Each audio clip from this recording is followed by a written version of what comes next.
Zhuo Fan has already proven that pain cannot stop him, but now the traps turn darker and the enemies grow bolder. Poison, desire, secret schemes, and smiling killers all gather around the Luo clan, thinking the demonic steward can still be forced into a corner.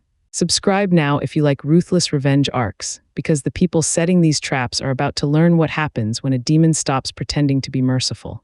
In The Demonic Emperor Part 4, Zhuo Fan faces enemies who hide behind poison and politics. Every threat pulls him closer to the edge, but the more they try to control him, the more clearly his true nature begins to show.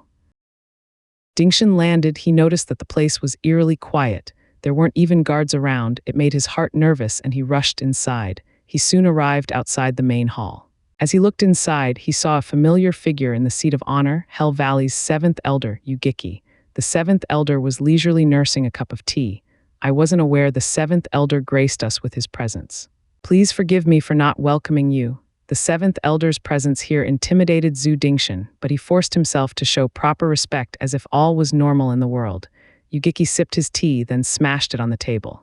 Plop, and Zhu Dingshan's heart sank with it. Giving him a cursory glance, Yugeki broke out in an insidious grin. Zhu Dingshan, you've been under Hell Valley's care for a century now. We've always been kind to you, without a doubt. Thanks to Hell Valley and 7th elder assisting us, Zhu clan reached today's glory. Zhu Dingshan forced his anxiety down, hiding it behind a smile. Yugeki nodded and stood up.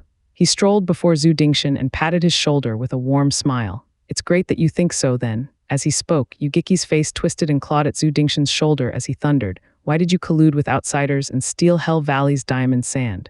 Zhu Dingshan was shaking in fear and fell on his knees to kowtow, 7th elder. This is a misunderstanding. The Zhu clan has been nothing but loyal to Hell Valley. We would never do such a thing. Ha ha ha, there was a time I thought the same, that you wouldn't be taking advantage of our kindness, then move behind our backs. But that time has long passed. Grunting, Yugeki slapped the table to splinters and barked, Where is your grandchild Xianxia? Zhu Dingshan stammered for a response, but words left him. Humph, I will tell you. She and 2 runts stole my diamond sand and they now lie dead in All Beast Mountain Range. Yugeki's brow shook as he recalled the dreadful howl he heard at that time. If he had stayed a moment longer, he'd be a goner. Despite not finishing the trio off, he assumed the monster would have finished the job with how wounded they were. He thought ruefully about this event. Zhu Ningxiang was of use to him, but now she was gone. He came back empty-handed too, no diamond sand and neither a cauldron. Sighing, Yugeki placed his rage on the Zhu clan. Men, bring them in. Yugeki clapped, and 3 bone-tempering experts pulled 3 people in chains. Zhu Dingshan was filled with sorrow and tears fell as he looked at them. They were Zhu Wanlong and his sons, Zhu Gang and Zhu Lin. Heavy hooks dug deep into their shoulders, locking their clavicles in place and sealing their cultivation. From the bruises and wounds all over their bodies, it was clear how close they were to breathing their last. 7th elder, Zhu Dingshan bellowed and stared down the smirking Yugeki with bloodshot eyes. Zhu clan sacrificed its all this past century for Hell Valley in defending Blue Expanse City. Is this how Hell Valley repays its vassal clan's hard work? Hee, your second-rate clan is nothing but garbage. Hell Valley can have as many as it wants. To me, you're no vassals, but somewhat useful watchdogs. We throw you a bone, a reward, and you should be skipping around in joy. When a dog starts raising questions to his master about getting credit for its hard work, it must be put down, Yugeki cackled. Unable to bear Yugeki's mockery any further, Zhu Dingshan clenched his fist and unleashed his fury. Exerting his pressure as a profound heaven expert, he pushed back the 3 bone-tempering experts around him, while Yugeki just watched on with naked killing intent. It seems that the watchdog wants to take a bite out of its master, then it's time to replace it. Yugeki, in his entire life, this was the first time Zhu Dingshan uttered the 7th elder's taboo name out of sheer rage. Let me ask you. Isn't Ninger's marriage just a cover to use her as a cauldron and practice martial arts? Yugeki looked at him in surprise before laughing. Ha ha ha. I used to look down on you every time, but look at how smart you are.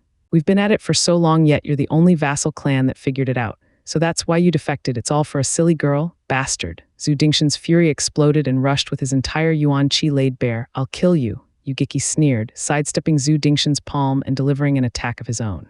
Bam! The hit on his chest upset his blood flow, and Zhu Dingshan spat blood as he tumbled backward. Yugeki made use of Zhu Dingshan's prone condition and delivered 2 more palm attacks. Zhu Dingshan felt his chest burning and he spurted blood like a fountain. Ha ha ha, Zhu Dingshan, you think you have what it takes to kill me? You're nothing but a greenhorn profound heaven stage cultivator that just broke through, while I am in the 3rd layer.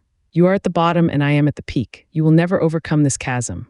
Yugiki then dealt another palm attack with bloodthirsty eyes. Old coot die, but go in peace knowing that your son and grandsons will follow you.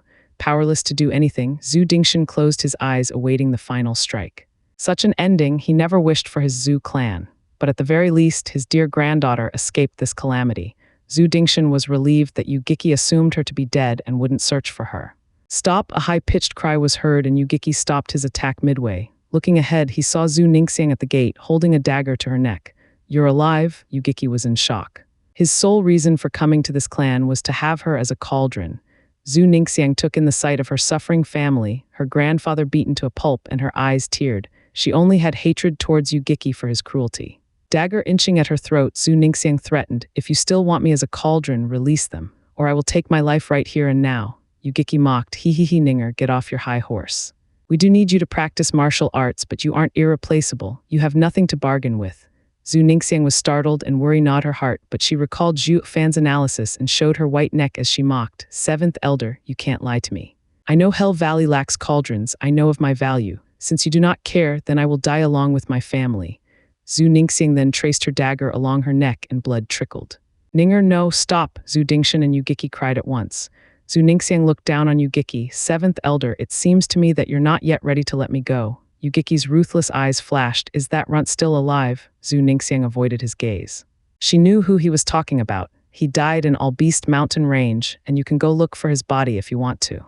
But I'm afraid spiritual beasts would have devoured it by now. Humph, don't try to lie to me, Yugiki sneered. I have many enemies, but that runt was the first to bring me to such a state, coming back empty-handed and heavily wounded.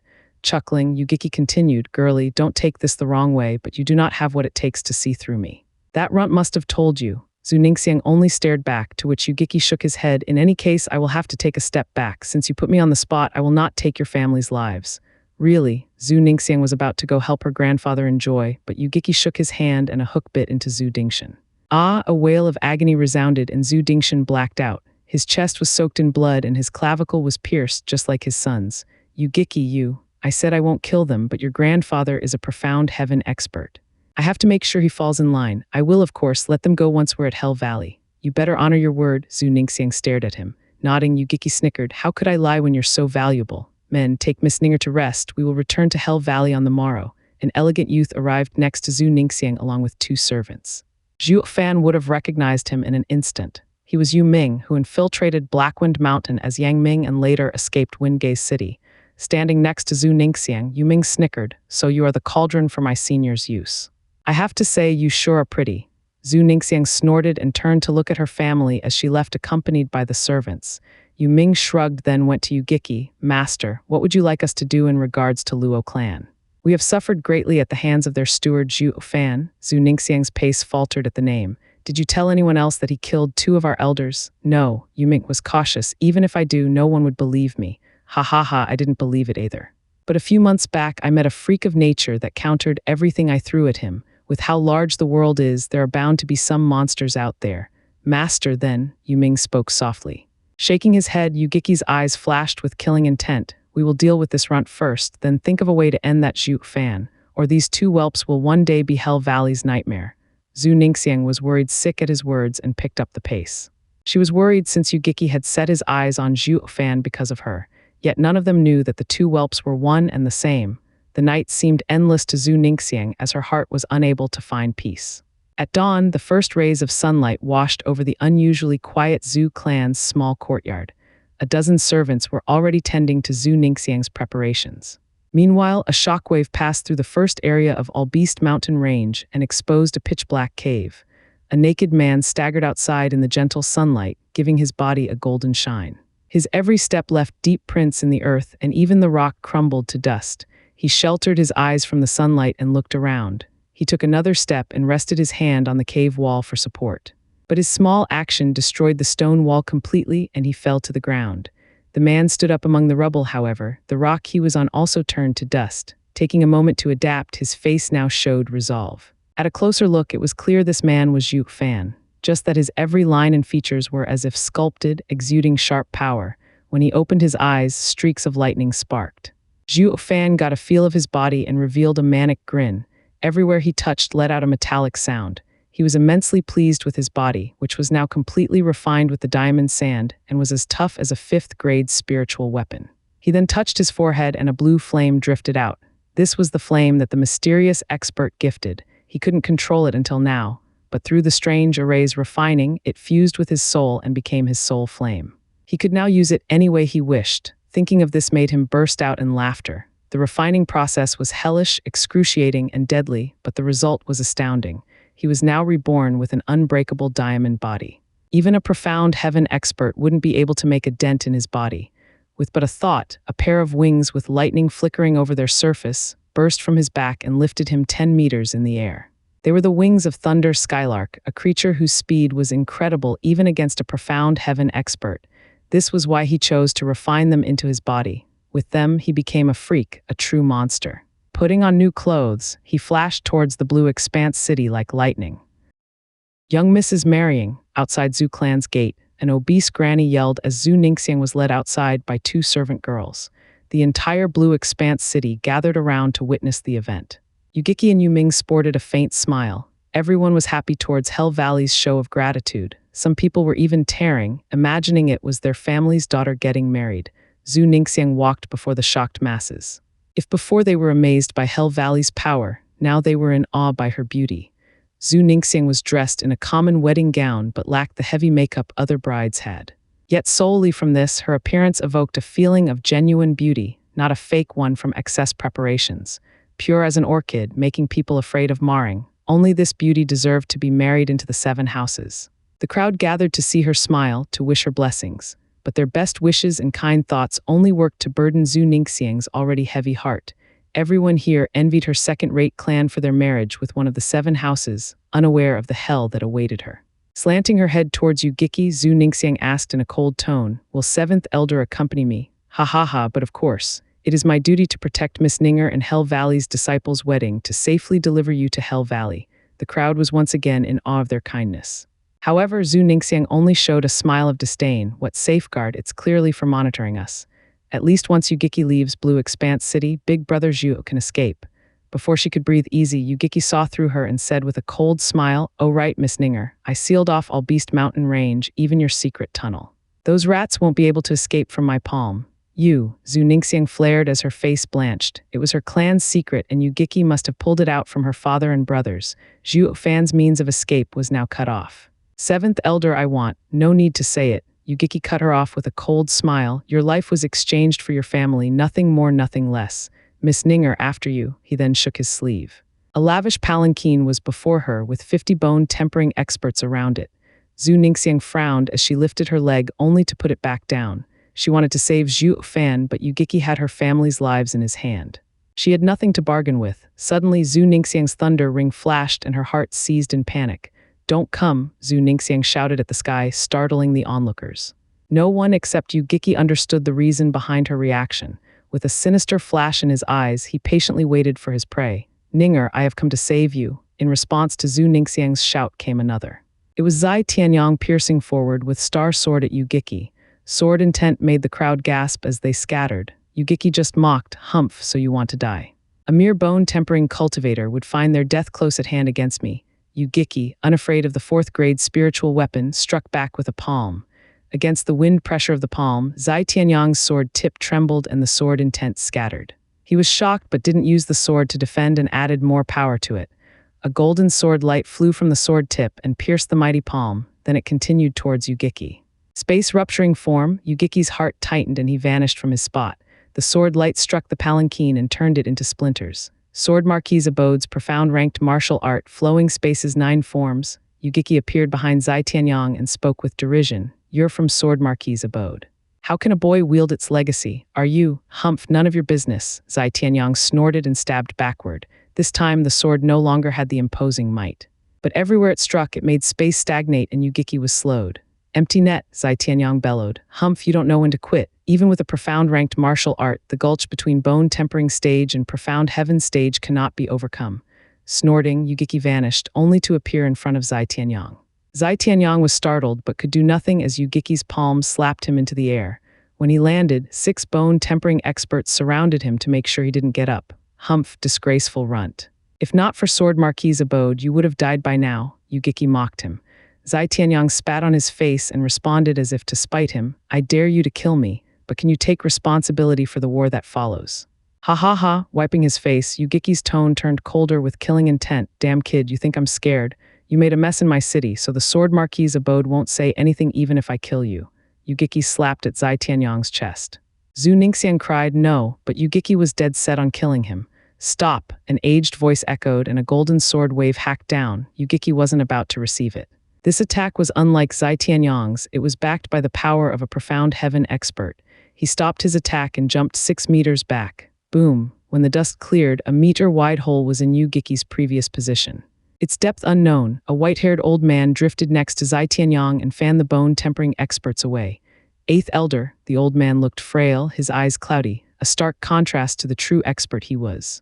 Even his right hand was missing 3 fingers, yet this hand was bony and showed its blue veins clearly, proof he was a seasoned swordsman. Zai Tianyang cried in joy while Yu sneered, Jian Soifeng, 50 years no see. How have you been? Fine, until you came to ruin my mood, the elder spat through gritted teeth. His cloudy eyes seethed with bone-deep hatred. Eighth Elder, thank God you're here. Help me save Ninger, Zhu Ningxiang pulled Jian Suifeng's sleeve. But Jian Suifeng shook his head, Tianyang, this is Hell Valley's affair. We cannot get involved. Youngster, there'll be hell to pay if you poke your nose in others' business. Yu snickered, then turned to Jian Suifeng, case in point. You lost your 3 fingers due to the same reason. Jian Suifeng's eyes trembled from rage as he stared Yu down. You think I would have fallen for your scheme if not for being young at that time? Ha ha ha. It would have been better if you had stayed quiet. Yu Ming laughed. I heard from my master about Senior's matter, of the so-called undistinguished elder with rotten youth. At that time, if Senior hadn't lusted over a girl from one of Hell Valley's vassal clans, why would you force your way in her town, only to finally end with you ransomed by your glorious abode lord with 3 cities? Too bad about those 3 fingers, you had to leave those behind. Gritting his teeth, Jian Suifeng was so enraged that veins popped. Yu don't take it too far. Or what, you'll attack. Yu made a sinister grin. 5 decades ago you couldn't beat me. And that hasn't changed even now, when we're just 1 layer apart. You best run along and call for your 7th elder instead. He continued to ridicule Jian Suifeng. I am in awe of the Sword Marquis' abode's 13 sword elders' fame shaking the empire. But you're the only eyesore among them, not worth a dime. You, Jian Suifeng clenched his fists and shouted, Tianyang, we're leaving. But 8th Elder, you must at least fight for the honor of Sword Marquis' abode even if we can't save Ninger. Leaving like this? Quiet, can't you tell he's goading us? This here is Hell Valley's domain. Winning or losing here will put Sword Marquis' abode at a disadvantage. He glared once more at Yu and said to Zai Tianyang, Tianyang, remember Yu title and how cunning he is. Next time you meet him, make sure to face him with ample preparation. Zai Tianyang looked at Zhu Ningxiang not far ahead and said in a determined tone, I know that. But if I don't save her today, I will regret it for the rest of my life. Ha ha ha, such is youth, ignorant of the world's dangers. Since Sword Marquis' abode's young master is so entertained by the idea of a hero saving a damsel, I will oblige by giving you a chance. Save not only her but also her clan, letting her feel ultimate gratitude towards you. Yu clapped and 4 bone-tempering experts pulled 4 large crosses, with the entire Zhu clan nailed on them from old to young. Grandpa, Dad, brothers, Zhu Ningxiang wailed and glared at Yu 7th Elder, what are you doing? Acting my role as a villain. Yu then sent a grin towards Zai Tianyang. How will the young master play the hero otherwise? He then twisted his face and howled, attack. The bone-tempering experts took out hooks and clawed them into the Zhu clan's members. Blood fell like rain and their howls rang in the air. They even found the strength to shout their lungs out when the hooks came out of their bodies. Not even Zhu Dingshan, who was a profound heaven expert, was eased from this suffering. Zhu Ningxiang was crying her heart out and yelled, Yu stop or I will kill myself. Then I will kill them all. Yu roared in return. Zhu Ningxiang was rooted to the spot, powerless to alleviate the painful cries of her family. Her knees softened and she collapsed, as did her mind. Snickering next to her ear, Yu Ming reveled in her pain. Girlie, get off your high horse. You're in no position to demand anything from my master. He is Insidious Demon, the #1 sage of Hell Valley. So many people from the 7 houses have fallen to my master's ploys, and you think you can best him at that? Ha ha ha, I'll have you know this too. It's because you angered him that he chose this course of action. You might have a bargaining chip, but too bad you're too naive. And don't forget he has a bargaining chip too, rather close at hand.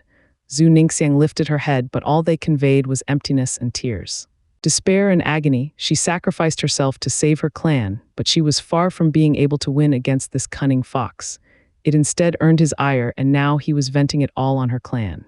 It's all my fault, she blamed herself for everything. Who will save me now? Zhu mumbled while looking at the sky in tears. Who can save us? Humph, idiot. Yuming mocked her but then shrugged. Idiot or not, a cauldron still has its use.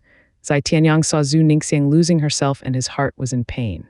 Giant Suifeng stopped him from charging over with a shake of his head and a hand on his shoulder. The farther we are from Yugiki, the better. But eighth elder, Zai Tianyang's words faltered as Giant Suifeng's hand squeezed his shoulder harder, afraid the kid would make a rash decision. Plop, Zai Tianyang collapsed to his knees, his spirit broken. His pride as a genius turned to nothing but tears of humiliation. The girl he liked was suffering before him and he was powerless to do anything. Then he suddenly recalled Zhuo Fan's words. If you go, you can only watch, powerless to do anything. It all went out just as Zhuo Fan had said. Zai Tianyang believed there was nothing he couldn't do, but now he realized how meager and weak he was. It seems that I was the coward all along, he muttered under his breath. Zhuo Fan, you bastard, where the hell are you? Zai Tianyang then raved through his manly tears and punched the ground until his fist inflamed. Giant Suifeng understood the kid's pain but couldn't help him. Suddenly, Zhu Ningxiang's and Zai Tianyang's rings sparked. Only this time it was much stronger, similar to the time when the 3 thunder rings were close together. He's here, Zai Tianyang looked around with hope. Zhu Ningxiang shivered and her eyes began to regain clarity. She muttered, looking at the thunder ring, "Be big brother Zhuo." Rumble. Suddenly lightning streaked across the sunny sky. It struck down among the crucified Zhu clan members and blasted out the bone-tempering experts there in all directions. The dust rose as lightning still flickered within, and everyone was now trying to perceive through it. When the dust settled, it revealed Zhuo Fan sporting his manic grin.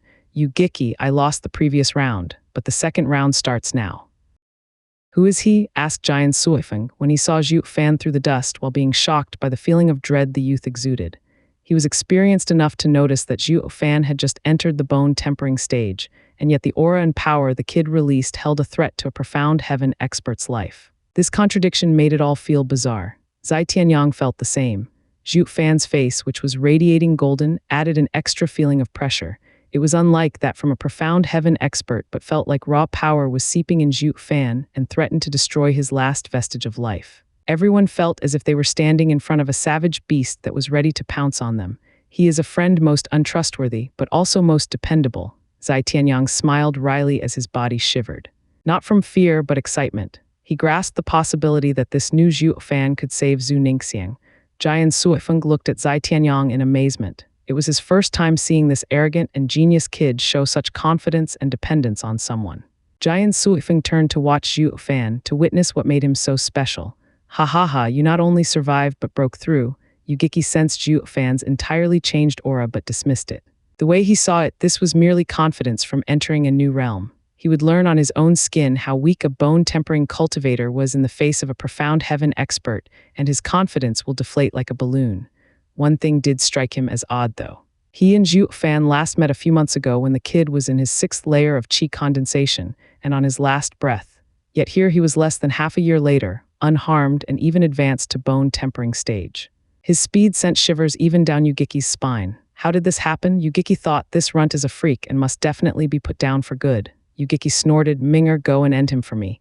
Zhuo Fan rose an eyebrow in ridicule. Oh, so it's you. That's fine, last time you ran away and left me with regret, but I will be extra careful in making sure to end our grievance this time around. What, you two know each other? Yugiki jerked back at Yu Ming, only to see his prideful disciple shaking in his boots. Even his face was twisted, pale beyond belief. Useless, even with me having your back, you're still this scared? Yugiki spat at his disciple's cowardice. It was fine if no one else was around, but with the two from Sword Marquis' abode here, it made quite the embarrassment. A damn lily-livered punk threw all of Hell Valley's name into the ground. Giant Suifeng wasn't one to overlook the chance to laugh at their expense. Ha ha ha, a brilliant disciple matching a renowned master. Today I've seen Hell Valley's disciples' staunch will. Yugiki was turning green and kicked Yu Ming, who face-planted into the ground. What a disgrace. He just broke through while you're in the 2nd layer of bone-tempering stage. Stumbling to his feet, Yu Ming took a short glance at Zhuo Fan. But Zhuo Fan's wicked grin seemed to spell death, and so he threw himself at Yugiki's feet with a wail. Master, He is Luo clan's steward, Zhuo Fan. Elder Jian and Elder Yun died because of him. Yugiki froze a second, then flitted a long look at Zhuo Fan. He finally seemed to understand. Zhuo Fan's power wasn't limited to setting up fifth-grade arrays. He also had a cunning mind that almost made him pay with his life. It's no wonder the two elders died by his hand. In Hell Valley, elders were seen as figures of respect and worshipped by disciples, unrivaled in the world. But Yuming witnessed the death of two and now fear gnawed his heart like a demon. He will never muster the courage to face Zhuo Fan in this life, regardless of his advantage over him. With Yuming in the second layer of bone-tempering stage, he should have no trouble dealing with the newly advanced Zhuo Fan. But was this notion still valid? Just look at him shivering. Yugeki sighed and patted Yuming's shoulder. To remove his disciple's heart demon, his disciple had to kill Zhuo Fan himself. He stated coldly, "Anyone willing to capture him will receive my reward. Elder, I will do it." A large man cupped his hands. He was in the sixth layer of the bone-tempering stage. Dealing with an early bone-tempering cultivator was easy pickings. The other guards were sad that they missed such a chance. Zhuo Fan was an easy contribution that just flew away. Yugeki nodded and turned Yuming's head towards Zhuo Fan. "Minger, watch. This runt is only good with arrays. Now that he has no chance of setting one, he's done for. The guard will soon bring him over and you can kill him yourself to remove your heart demon." Yuming nodded and looked ahead. Jian Suifeng frowned. Yugeki sure lives up to his title. He instantly figured out his disciple's state and a way to help him overcome it. "Tianyang, your friend is in danger." Zai Tianyang looked at the always composed Zhuo Fan and smiled. That punk never batted an eyelid. "He will be fine." Such a reply rose Jian Suifeng's curiosity. The difference between the two is of 5 layers, so the outcome should be clear as day. The large man thundered towards Zhuo Fan with a cackle. "He, you are a heaven-sent gift for me. I can't wait to receive my reward from the 7th elder once I hand you over. People die from greed, while birds die from hunger. It all depends on you if you can defeat me." Zhuo Fan snickered. "Ha, you sure have a big mouth for one who is about to die. One fist is enough to make you behave." The large man's punch was as fast as the wind and as strong as a mountain. Yet Zhuo Fan didn't look like he had time to react. The boom shook in everyone's ears. Zai Tianyang's smile was gone, now replaced with shock that Zhuo Fan wasn't even able to dodge. "He was able to contend equally with me when he was a chi condensation cultivator, so why didn't he move?" Zhu Ningxiang's face fell. "Big brother Zhuo." Seeing that Zhuo Fan took the punch head-on, Hell Valley's guards started sneering. He, I knew he was done for, but never thought it'd be over so quickly. Did he really kill 2 of our elders? If he did, then I am first under heaven, ha. Curses, that moron got all the reward. Now I want to know what Valley Lord's gift will be. As the people started chattering, Zhuo Fan's threatening atmosphere soon disappeared from their hearts. Only Yugeki frowned, looking left and right. "Ah!" A wail pierced the noise of the crowd, and the large man was seen clutching his hand as he stumbled back. His hand was now a twisted and broken mess. Turning to Zhuo Fan, nothing seemed to have changed about him, still the same grin and the same demeanor. "This is impossible," Jian Suifeng cried. A first-layer bone-tempering cultivator broke a 6th layer's hand with his face. Zai Tianyang's eyes bulged out. He knew Zhuo Fan always moved with a plan in mind, but even he found this new strength of this youth borderline perverse. With him like this, he'll have no trouble even against profound heaven experts. The crowd now lost their mocking gazes and were instead rooted in place by fear and shock. Zhuo Fan never paid them any heed as he strolled before the large man. The large man was groaning while holding his bleeding hand. Before he could react, his chest was then punched through by Zhuo Fan's fist. It all seemed so easy, as if he punched through paper. Zhuo Fan then flicked his hand and the large man splashed on the ground after a wide trail in the sky. The people watched in abject horror the bulging eyes of the man, his vacant expression. Where did this kid come from? His power is obscene. Yes, obscene. This was the only apt description anyone could think of. Zhuo Fan's power far exceeded the common understanding, and only this word could encompass the height he reached. It was common knowledge that bone-tempering stage was the best period in a cultivator's life to temper one's body. Even a profound heaven expert could, at best, destroy a bone-tempering cultivator's organs. A far cry from what Zhuo Fan did, running one through. On top of that, Zhuo Fan just broke through, making this even unprecedented throughout history. Monster, it first began as a whisper, but this word grated everyone's ears and they all agreed to this adequate assessment. Fear was painted vividly on their faces. Hell Valley's bone-tempering guards were no longer envious of the lucky man, instead, they felt sympathy for him. What rotten luck. Not only didn't he earn merit, but threw his life away instead. Whoosh, Zhuo Fan was suddenly caught off guard by a white and black pair of chains as they coiled around him. Yugeki smirked, holding the other end of the chains. Damn, even with the kid's insane talent, he'll be mincemeat soon as he is locked by the 4th-grade demonic treasure. Jian Suifeng sighed. He was in awe of Zhuo Fan's ability, of his bright future, but a pity he'll die at insidious demon's hand. Zai Tianyang's heart tensed. He didn't foresee a profound heaven expert like Yu Giki resorting to sneak attacks on a newly promoted bone-tempering cultivator. Although the person in question was a freak of nature, it was still despicable. Zhu Ningxiang was happy at first but then turned worried. Zhuo Fan eyed the familiar demonic treasure and said, using such underhanded moves from the get-go, that too against a junior. Seventh Elder, seems like you do not care about Hell Valley's name. Yu Giki laughed drily. You're smart to notice my intention from a look. There is hardly anyone compared to your caliber in the Tianyu Empire. You are one outstanding devil that not even I dare to neglect. Ha ha ha, I truly admire the Seventh Elder's cautious nature. In any case, this junior came without any plan or scheme prepared, only to end you myself. Yet you're so prudent regardless. Yu Giki's mood darkened. Reading between the lines, he knew Zhuo Fan mocked him for his yellow-bellied attitude. Even he had his limits, especially when humiliated in front of such a crowd by a bone-tempering junior. Runt, say that again and I'll make sure there won't even be a corpse left of you. Am I wrong? Zhuo Fan cocked his head and laughed. With your character, the faster you kill your opponent, the better. Yet the first thing you did when I arrived was to send your disciple to test the waters, only to have him reduced to a shivering mess from fear to the point he ignored your orders. And left with no choice, you sent that buffoon to his death in the name of curing your disciple's heart demon. There's no need to even mention winning, but just in case he failed, it wasn't that much of a loss since it offered you the perfect timing to blindside me when I finished him off. And this is the result. Zhuo Fan enlightened everyone, and even Jian Suifeng was startled so much that his fear for Yu Giki grew. He wasn't Yu Giki's match, and if he were in Zhuo Fan's stead, Yu Giki would have succeeded in his devious plan. Yu Giki is ruthless and cunning to the extreme, yet that Zhuo Fan isn't any better, discovering his ploy in an instant. The insidious demon showing such an extreme caution against a bone-tempering cultivator not only shocked him but everyone present. On the other hand, Zhuo Fan wasn't in the least beneath Yu Giki in cunningness.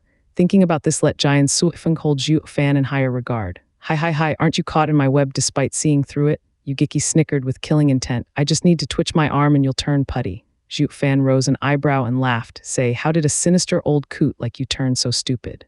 You think it's that easy to trap me since I saw through you? Zhuo Fan's eyes gleamed and lightning cracked. Bam, Yu Giki couldn't even react before the chains were thrown away. Zhuo Fan now sported a pair of 10-meter-long wings streaked by flashing lightning. Thunder Skylark's wings, Zai Tianyang cried. Zhuo Fan had appropriated the Thunder Skylark's body for himself. But Zai Tianyang didn't expect him to refine its wings into a demonic treasure.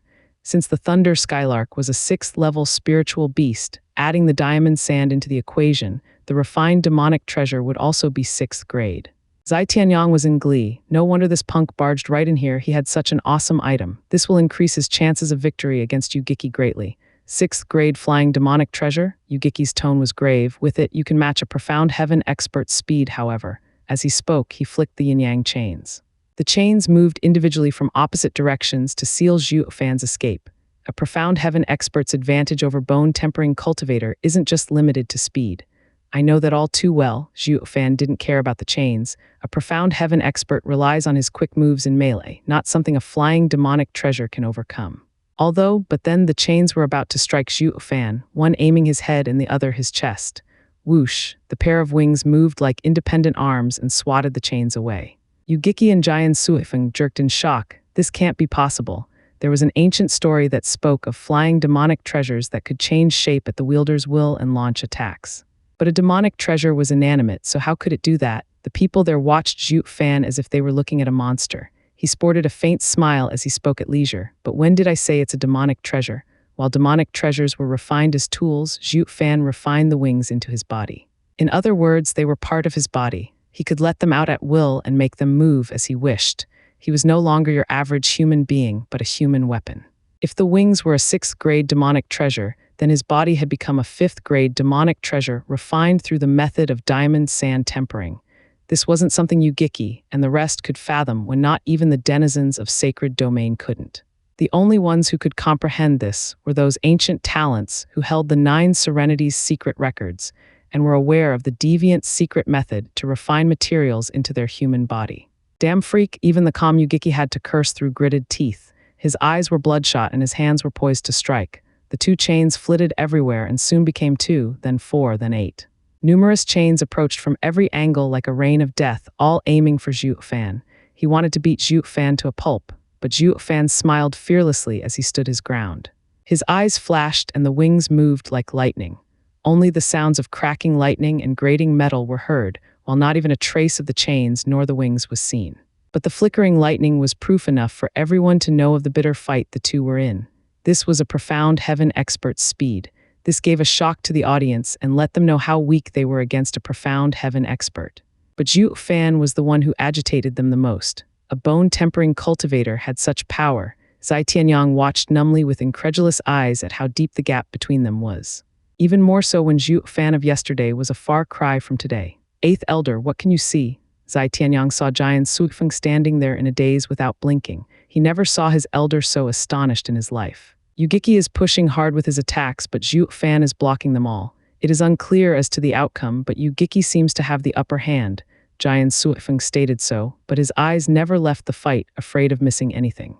Zai Tianyang was despondent. His and Zhuo Fan's gap was now even bigger. Zhuo Fan of before won with a raise, while now he relied only on himself. In merely a single day, their positions switched so much that Zai Tianyang was left far behind in the dust. Whoosh, the metallic and lightning sounds came to an abrupt stop. Zhuo Fan's expression was one of focus as he halted his wings while Yugiki was nowhere in sight. A sound broke the silence and Zhuo Fan's heart seized. He instinctively bent his wings. Ding! His wings blocked the sneak attack of the chains from behind, but a cold needle was speeding at his back. It was Yugiki with his third-grade demonic treasure, Twisted Needle. Hee, runt, what are you going to do now? Yugiki snickered. Zhuo Fan's wings were occupied with the yin-yang chains. The third-grade demonic treasure's attack came at an impeccable timing, right when Zhuo Fan's movement was sealed. Not even Yugiki could get out of this one if he was in Zhuo Fan's place.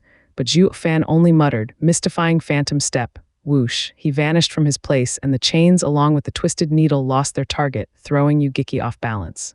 Then Zhuo Fan came from behind using his wings as axes aiming for Yugiki's neck. Ding, with a crisp sound, the wings and yin-yang chains clashed again. But this time their roles were reversed.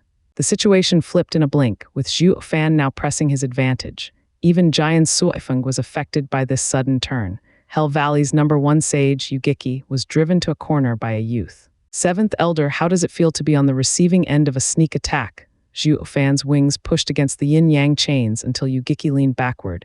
If I also had a third-grade demonic treasure, you'd be dead by now. Yet despite your efforts and the golden opportunity, I'm still alive and kicking, so to speak. Yugiki's face flushed and was gasping heavily to ease the rage within him. Zhuo Fan's words were an affront to his title. Yugiki wasn't powerful because of his cultivation, but because of his title as Insidious Demon, the #1 sage of Hell Valley. Yet Zhuo Fan was mocking his pride. The same as saying if I were you, I would have long killed my opponent with a sneak attack and wouldn't need to waste time chatting them up. This was the worst humiliation Yugiki ever suffered. One may mock his character, his devious nature, yet he would take them all as badges of honor, but never ever would he allow one to insult his intelligence. That was where he drew the line. Anyone who mocked him for a fool, he would make sure to give them a fate worse than death. Yet Zhuo Fan had him beaten at every corner and kept mocking him, with him powerless to prevent it. This brought a never-felt feeling of resentment. Don't get too cocky, damn runt. Yugiki's anger reached a breaking point. His yuan qi exploded, flinging Zhuo Fan's wings aside. Then he swirled his chains at Zhuo Fan, leaving behind afterimages. Yugiki was at peak speed, and with the added effect of the yin-yang chains, he reached a new height. Zhuo Fan remained calm as he laughed. His figure darted around with the help of mystifying phantom step and his wings, moving even faster than Yugiki. The people were once again bearing witness to afterimages and metallic sounds clashing with streaks of lightning, but never a clear image of any of the two's bitter fight. They flashed across the entire plaza, one moment to the east, the next to the west. Flashing in every direction possible and even around the bone-tempering guards. But since the people could only hear them and not see, they stood there in fear. One slip, one errant move from their part, and only pieces would remain of them. Eighth Elder, how does it look? When Yugiki and Zhuo Fan were at a standstill with demonic treasures, Zai Tianyang could grasp some of the situation. But as the matter devolved to such a state, he was unable to see them and had to defer to Giant Suifeng's assessment. Giant Suifeng, however, gestured for Zai Tianyang's silence as he focused his all on the fight. After one huge boom, two figures reappeared. Zhuo Fan crossed his hands casually, standing in the same spot, while Yugiki was gasping for breath. Zhuo Fan's nonchalant attitude left not only him but also Giant Suifeng in shock. Who won? Zai Tianyang knew but still couldn't help ask. Giant Suifeng was solemn. Soon you will know. Thunderous booms echoed and a score of bone-tempering guards were struck down by lightning. It burst their heads and liquefied their organs. The other guards fled for 50 meters in anxiety while Yugiki and Zhuo Fan stood across each other, having known of this long ago. What's happening? Zai Tianyang darted his eyes to the corpses in fear. Giant Suifeng's eyes never left Zhuo Fan as he spoke in a grave tone. Tianyang, your friend is terrifying. I've never seen anyone like him. That Yugiki, he has never suffered as much as he has now. Zai Tianyang didn't understand, but Giant Suifeng continued. In their clashes, Yugiki was giving his all. They attacked each other again and made me believe Zhuo Fan was also fighting with everything. Then suddenly his speed jumped. But what? Zai Tianyang seemed impatient. Giant Suifeng revealed an imperceptible smile, but instead of ending this battle, he dragged Yugiki around, killing guards right under Yugiki's eyes. Zai Tianyang was startled. Why do this? Why didn't he finish the old man off if he had the chance? Ha ha ha, this is where the kid is truly terrifying. Giant Suifeng's eyes shook and he turned serious. He did it to mock that old fool. An elder was led by the nose by a snot-nosed brat, killing a score of his men yet powerless to stop it. Yugiki, known as the insidious demon, was played around by a bone-tempering kid as a cat plays with a mouse. Will there be any pride left in him after this? Zhuo Fan and Yugiki are the same. Offending such a person would invite a world of suffering, because their revenge isn't limited to killing you, but robbing you of all you hold dear, including pride. Death only comes after there is nothing left to plunder. Giant Suifeng suddenly laughed, feeling all his grievances get washed away. Only evil can fight evil. Yugiki was despicable in his ways for too long, and today he met his match in a little demon who has a heart just as black as his. How refreshing! Giant Suifeng's laughter rang in everyone's ears and jarred Yugiki's. The latter was burning with rage and was close to spewing blood. He felt miserable every time he saw Zhuo Fan standing smug. Zhuo Fan's power exceeded his predictions by far. In the first move itself, he discovered that Zhuo Fan had surpassed him. He not only treated this fight as a spar, but also had the leisure to kill his men. Zhuo Fan left him powerless, especially when it came to schemes where Zhuo Fan was at his level if not higher. Yugiki felt his head hurt, feeling weak and feeble for the first time. No, this can't end like this. If this gets dragged on for long, he will kill me. I need to end it in one blow. Yugiki had a plan in mind but didn't know if it would work, especially in Zhuo Fan's case. But he was left with no choice.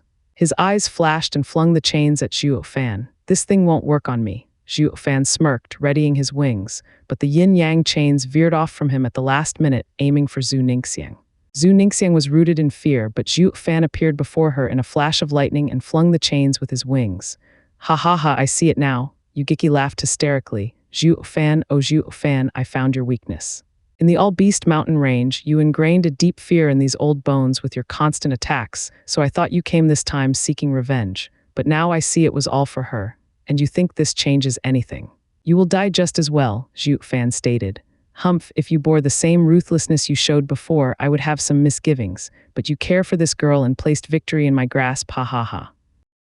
Yugiki jumped in the air and performed a double hand sign. A demonic face appeared, twisted in malice and pain. Hell Valley's profound ranked martial art demonic face seal? Giant Suifeng shouted. This martial art is focused on striking at one's soul. It is undefendable. Even radiant stage cultivators will find it hard to cope with such an attack. The lightest injury is dizziness, while the worst would be death. His words traveled to Zhuo Fan's ears as a clear warning. Yugiki noticed this but laughed instead. Damn runt, if you dodge, the demonic face seal will kill the girl. If you try to take her, you won't make it. Big brother Zhuo, forget about me and leave. I can die in peace knowing you will save my family. Zhu urged. Zhuo Fan looked back with a smile, then spoke coldly at Yugiki. She is mine. As long as I'm here, you can't harm her. Then I will kill you, ha ha ha ha. Yugiki pointed and the demonic face wailed on its way towards Zhuo Fan. Zhu was nervous and was about to jump in front, but Zhuo Fan stopped her with his wing. Boom, the demonic face smashed on Zhuo Fan and thousands of gray tendrils of energy wrapped around him. The cries of lamentation, similar to that of a being starved for centuries and finally finding food, were heard all around. Zai Tianyang turned towards Giant Suifeng in anxiety, but the latter only sighed. Even a profound heaven expert was powerless in the face of such an attack, least of all a bone-tempering cultivator. Zhu couldn't hold back her tears. Hi, damn runt, lust is your downfall. A demonic cultivator should be ruthless, yet you let emotion cloud your judgment and make you weak. Yugiki cackled as he turned to Zhu Ningxiang. Wench, his death is on you. Zhu Ningxiang watched Zhuo Fan become gray, and her cries became heartrending. If not for saving her, he could have lived. Big brother Zhu, forgive me, it's all my fault, Zhu Ningxiang sobbed. Ha ha ha, foolish girl, don't let that old goat see you cry. You're only bringing him satisfaction. Suddenly, Zhuo Fan's voice came from within the ball of gray tendrils. The crowd was shocked. Wasn't Zhuo Fan reeked with pain inside there? How is he so calm? Yugiki cried in fear. This isn't possible. His soul should have been swallowed whole. Ha ha ha, you want to kill me with a parlor trick. Aren't you a tad bit naive, insidious demon? An azure flame flashed from within the gray tendrils. The gray energy retreated every time the flame moved. As the gray energy withdrew, Zhuo Fan was soon revealed before the crowd with an azure light coming from his forehead. Zhuo Fan muttered, "Demon transformation art." Suddenly, the gray energy wailed as they were devoured by the azure flame, and Zhuo Fan felt his soul growing stronger as a result. Demon transformation art was originally used to absorb everything to promote one's cultivation. The reason he couldn't absorb souls so far was because his own wasn't strong enough. It would only be a detriment if the result would have harmed him instead. But since he refined his soul, it grew in power, akin to radiant stage cultivator's level. And having the strange azure flame as a protector, this measly amount of vengeful ghosts were nothing more than a snack after the flame removed the waste. Eyeing Yugiki in the air, Zhuo Fan mocked, "Is that it? If you have no trick up your sleeve, guess I'll have to get serious." "Get serious? He, stop showing off. Are you saying you've been playing around all this time?" Yugiki was both angry and startled. Startled that Zhuo Fan could dismiss such a strong attack and angry from his contempt. But that was how Zhuo Fan treated him, with naked contempt. Wasn't he insidious demon of Hell Valley, their #1 sage? Despite all that, fear grew inside him. This was a foreign feeling to him since he always grasped his opponent's weakness before striking them down. But when he looked at Zhuo Fan, he only felt powerless despite everything he threw at the kid. Furthermore, he had a nagging feeling that all his moves were within Zhuo Fan's calculations. Zhuo Fan played him like a fiddle, leaving him without a shred of dignity. This fear he had was the worst he ever felt.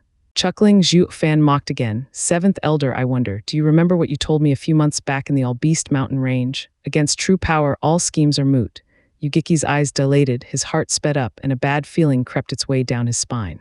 "Today I throw this line right back at you." Grinning, Zhuo Fan pointed at the sky. "In just one move, I will have your head." "Bullshit." Yugiki could no longer take it and snapped. He now realized Zhuo Fan's end goal this time was revenge against him, while he was only saving Zhu Ningxiang in passing. From the moment Zhuo Fan showed up, he smacked the old man's face at every corner to show him how useless his insidious demon moniker was before true power. "My intelligence is laughable when it comes face-to-face with raw power. My cunningness falls short to his." Zhuo Fan wanted to crush his pride as an insidious person to die in pain. What a dreadful kid, far worse than even Yugiki. Jian Suifeng felt overwhelmed with shock. He is even more terrifying than Zhu Chengfeng. This thought helped Jian Suifeng understand Zhuo Fan's actions so far. It is unknown if he will one day be friend or foe. Observing him now is for the best. Ignoring the gazes around him, Zhuo Fan stared down Yugiki with delight in his eyes. Perhaps all demonic cultivators were at their happiest in the throes of slaughter. Zhuo Fan laughed. "Yugiki, ready? It's time you see what real power looks like." He jumped the next moment. Bam! He shot for Yugiki like a rocket. Yugiki attacked with his yin-yang chains, but with a flap of his wings, Zhuo Fan slipped right past them. Yin-yang chains couldn't even touch him, and he was already punching at Yugiki. "Ha ha ha, got you." Yugiki laughed, and a black and white chain flew at Zhuo Fan's chest. But Zhuo Fan only said, "Oh, so you had another set of chains besides those two. But so what? With my power, all your plans are moot, including all you've hidden so far." Zhuo Fan's eyes flashed, and a golden light flew from his body. It was the blood infant after being refined with diamond sand. The blood infant, which was comparable to a 5th-grade demonic treasure, charged at the black and white chain. The chains couldn't last even a second as blood infant tore through it along with Yugiki's arm. Yugiki was shocked to find that the golden light, which passed by his ear, had taken away not only the chain but also his arm. He only now woke up to the validity of Zhuo Fan's previous words, so much so that blood infant's power scared Yugiki. He had no time to feel the loss of his arm when Zhuo Fan's punch was right at his face. "Damn runt, you think you can kill me in one move?" He knew his death was sealed, but he wasn't about to let Zhuo Fan determine how he died. Or he really would never rest in the afterlife. The only reason he still fought was for his honor. Whoosh! RD-grade demonic treasure twisted needle flew from his sleeve towards Zhuo Fan's fist. As long as he stopped the fist, he wouldn't die in one blow. Such was the glorious mind of the number one sage in Hell Valley, reduced to after fighting with an equally insidious demon. Zhuo Fan was here to make sure he would be left without a scrap of honor. The punch still moved without hesitation, meeting with the twisted needle to the joy and hope of Yugiki. But the crisp sound that resulted from the contact revealed that the twisted needle broke in too. The fist was unaffected in the slightest as it bore into Yugiki's chest. Yugiki watched in horror and muttered, "W, what kind of damn monster are you? Humph, I don't mind telling you. My body is as strong as a 5th-grade demonic treasure. Yours was only a 3rd-grade demonic treasure. And as for why I'm such a freak," Zhuo Fan's eyes flashed as he recalled the endless anguish and torment he had to live through. "Isn't it all your fault?" Roaring, Zhuo Fan threw his fist and flung Yugiki into the ground, smashing a few buildings. Blood flew from Yugiki's mouth as he watched Zhuo Fan in the air with shock and loss. "How does your freakish change have anything to do with me?" With this final thought, Yugiki's head sagged and breathed his last. His eyes were wide open, never to find peace. Zhuo Fan spread his wings among the clouds and hovered like a god towering above the ants. In his hand, he was clutching a still-beating heart which was dripping blood. But the owner of this heart had long met his end and was no more than a stiff corpse, never again able to find peace from the horrors he endured. The onlookers raised their heads in shock, but witnessing the majesty of Zhuo Fan, they even forgot to breathe. Fear was almost palpable among the Hell Valley's guards. In just a single blow, the notorious insidious demon, the number one sage of Hell Valley, Yugiki, died. Zai Tianyang was in denial of what he witnessed. Even Jian Suifeng was swept by fear as he gazed upon the youth hovering in the sky. "A true monster," Jian Suifeng muttered. Zhuo Fan simply relaxed his grip and the heart dropped down to the ground with a splat. But this casual action seized everyone's hearts. As Zhuo Fan's cold stare roamed among the people, they lowered their heads in fear. Horrified that the demon would set his gaze on them, Zhuo Fan, however, only laughed. That guy must have run off to his house. He actually slipped away again. He suddenly swooped down, alarming the people into scattering. But he went by Zhu Ningxiang and held her. Zhu Ningxiang let out a short cry before being carried into the clouds. They both then disappeared in a lightning flash. In a clearing outside Blue Expanse City, lightning sparked, revealing Zhu Ningxiang and Zhuo Fan landing. As he eased her onto the ground, she looked at him in puzzlement.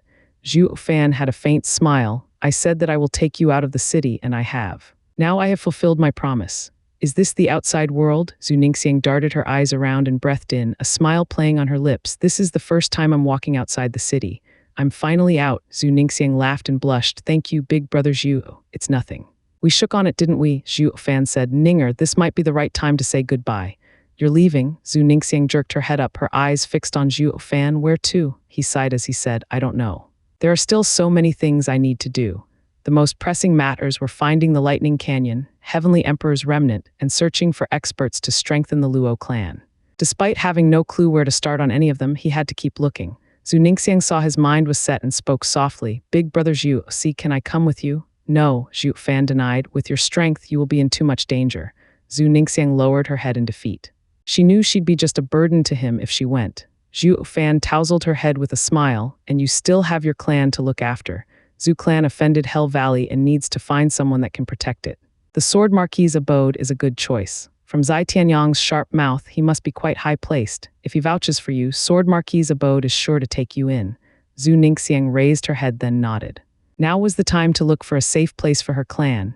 It would be too cruel of her and selfish to go with Zhuo Fan and leave her father and brothers in danger. She was embarrassed but still felt reluctant to part with him. "Ha ha ha, bye little sister." Zhuo Fan ruffled her head one last time and left with a smile. Tears formed in Zhu Ningxiang's eyes as she shouted, "Big brother Zhu, when will we see each other again?" "When the thunder ring flashes." Zhuo Fan waved as he walked away, the thunder ring on his and Zhu Ningxiang's fingers flashing. In another area, Jian Suifeng was looking down on Yugiki's corpse, the enemy who robbed him of his 3 fingers. He recalled Yugiki's wretched death and his mood livened. "Oh Yugiki, what a tragedy befell you, one of the great men of Tianyu Empire." Jian Suifeng found that the Hell Valley guards Zhuo Fan rooted were now scrambling away from this place, abandoning even their elder's body. Only a cold wind blew over the white hairs on Yugiki's body, which was lying there on the cold and hard rubble. His eyes were wide, despite it losing their light. Zai Tianyang was still looking at the sky in Zhuo Fan's direction, but then spoke in a sour tone. "Damn bastard, good for you killing Yugiki, but what are you playing at taking Ninger? Tianyang, help the others down. We'll rush to Sword Marquis's abode to heal them. The Zhu clan will become Sword Marquis's abode's vassal clan." Jian Suifeng indicated towards the crucified Zhu clansman. Zai Tianyang jumped and smiled. That's my intention. Eighth elder who knew we thought alike. I was also going to save Ninger's clan. Humph, who is like-minded with a brat? Jian Suifeng snorted. You've seen what that little monster is capable of. Only time will tell how far his strength will reach. Since he went out of his way to save these people, it won't hurt to earn his favor. We might even become friends in the future. And in case we stand on opposite sides, we can use these people as hostages to deal with him. Zai Tianyang only smiled wryly at his elder's reasoning. Humph, so you're not saving Zhu clan because of me, but because of that prick Zhuo Fan. Just who is a sword Marquis Abode's core disciple here anyway? If this gets out, my name will be dragged through the mud. Although secretly cursing, he still went to work. Since this was his aim all along, to help Zhu Ningxiang, yet none was the wiser as half a mile out, Yu Ming was curled up in shivers. His fear of Zhuo Fan grew out of proportion, to such a scale that he might never overcome this heart demon. Bastard, this is the third time. What did I ever do to you? Everywhere I go, you come killing. Last time you killed 2 elders and this time you killed my master. Abomination. Yu Ming cursed Zhuo Fan to high heavens. But when Zhuo Fan's cold face resurfaced in his mind, shivers reeked his body. A month later, in the emperor's gardens of the imperial capital, 2 old men were playing chess beneath a pavilion. One of them was dressed in a golden gown and had white temples and cloudy eyes. He was the emperor of Tianyu Empire. The other, elderly, had a long beard, white hair, and exuded an imposing aura. Whenever a guard looked his way, their eyes were filled with respect. Among the melodious chirping of the garden birds, the chess pieces being moved made for a calming rhythm. Suddenly, a wail broke the blissful peace. Lord Father, something big just happened. A 200-kilo round ball of flesh rolled next to the emperor. He shook the very earth he stepped on and threw the chess match into a mess. Rubbing his forehead, the emperor smiled dejectedly at the other man, who only smiled understandingly.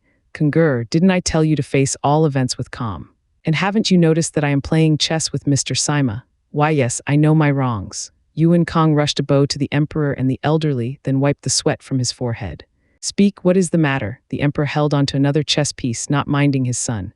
Yuan Kong forced his excitement down and said in a grave tone, reporting to Lord Father, Hell Valley's 7th elder was killed a month ago. The chess piece in the emperor's hand clanked on the board and he looked at the frowning Mr. Sima.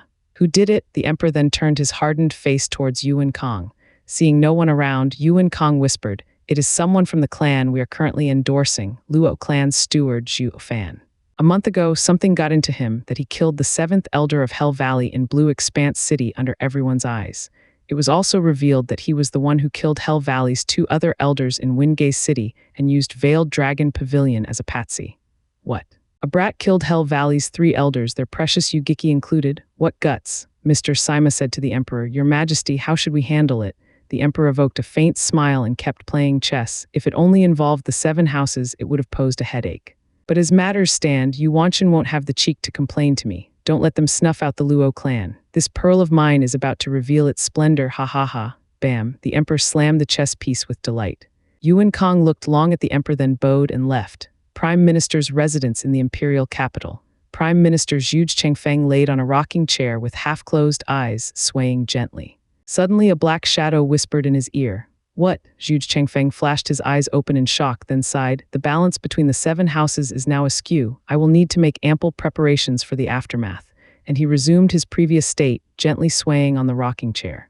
High Priest's residence in imperial capital. A white-haired elder was reading through some information delivered by one of his men.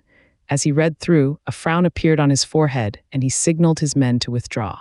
With shaking steps deigning his old appearance, the elder walked into the observatory and looked up towards the sea of stars.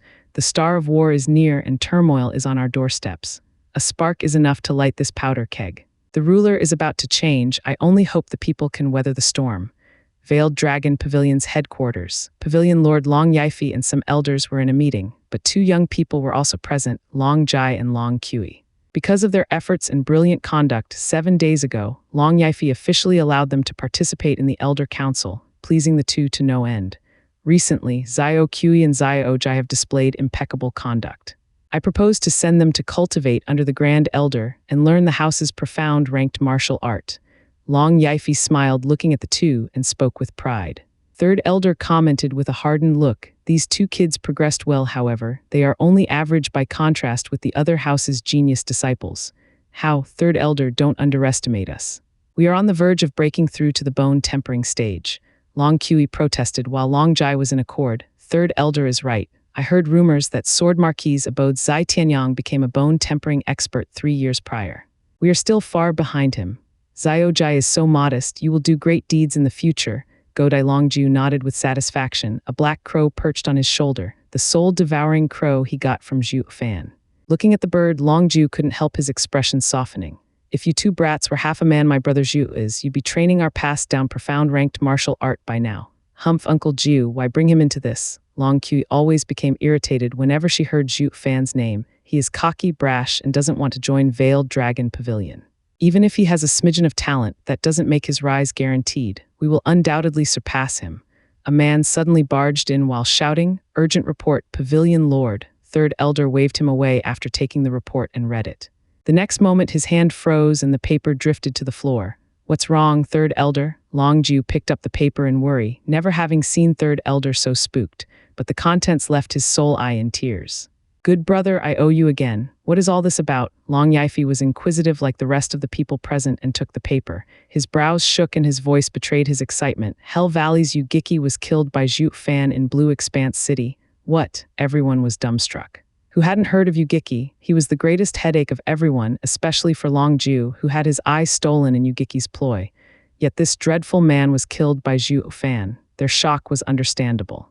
Even Long Jai and Long Kui had heard of Yugiki's infamy. After all, he was a man feared by all elders of the Veiled Dragon Pavilion. They instantly felt how far behind Zhuo Fan had left them. Ha ha ha, well done, Long Yifi burst in laughter. I was right in my decision. This kid is a dragon among men. Increase our support to the Luo clan and send some men to safeguard their clan. I'm sure we all can agree on that. It was a unanimous decision. Not even the elders who were against Long Yifi proposing an alliance with Zhuo Fan showed any complaint. After all, none of them here could do what Zhuo Fan did, sending that Yugiki to his grave, and the Veiled Dragon Pavilion was just the beginning. The continent's clans soon came to know of this affair.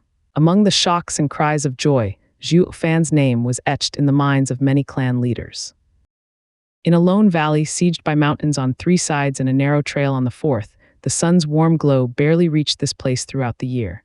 Being shrouded in mist, this place was a cesspool of poisonous insects and rats. Yet this particularly strange environment led to the development of some of the rarest herbs the world had ever seen.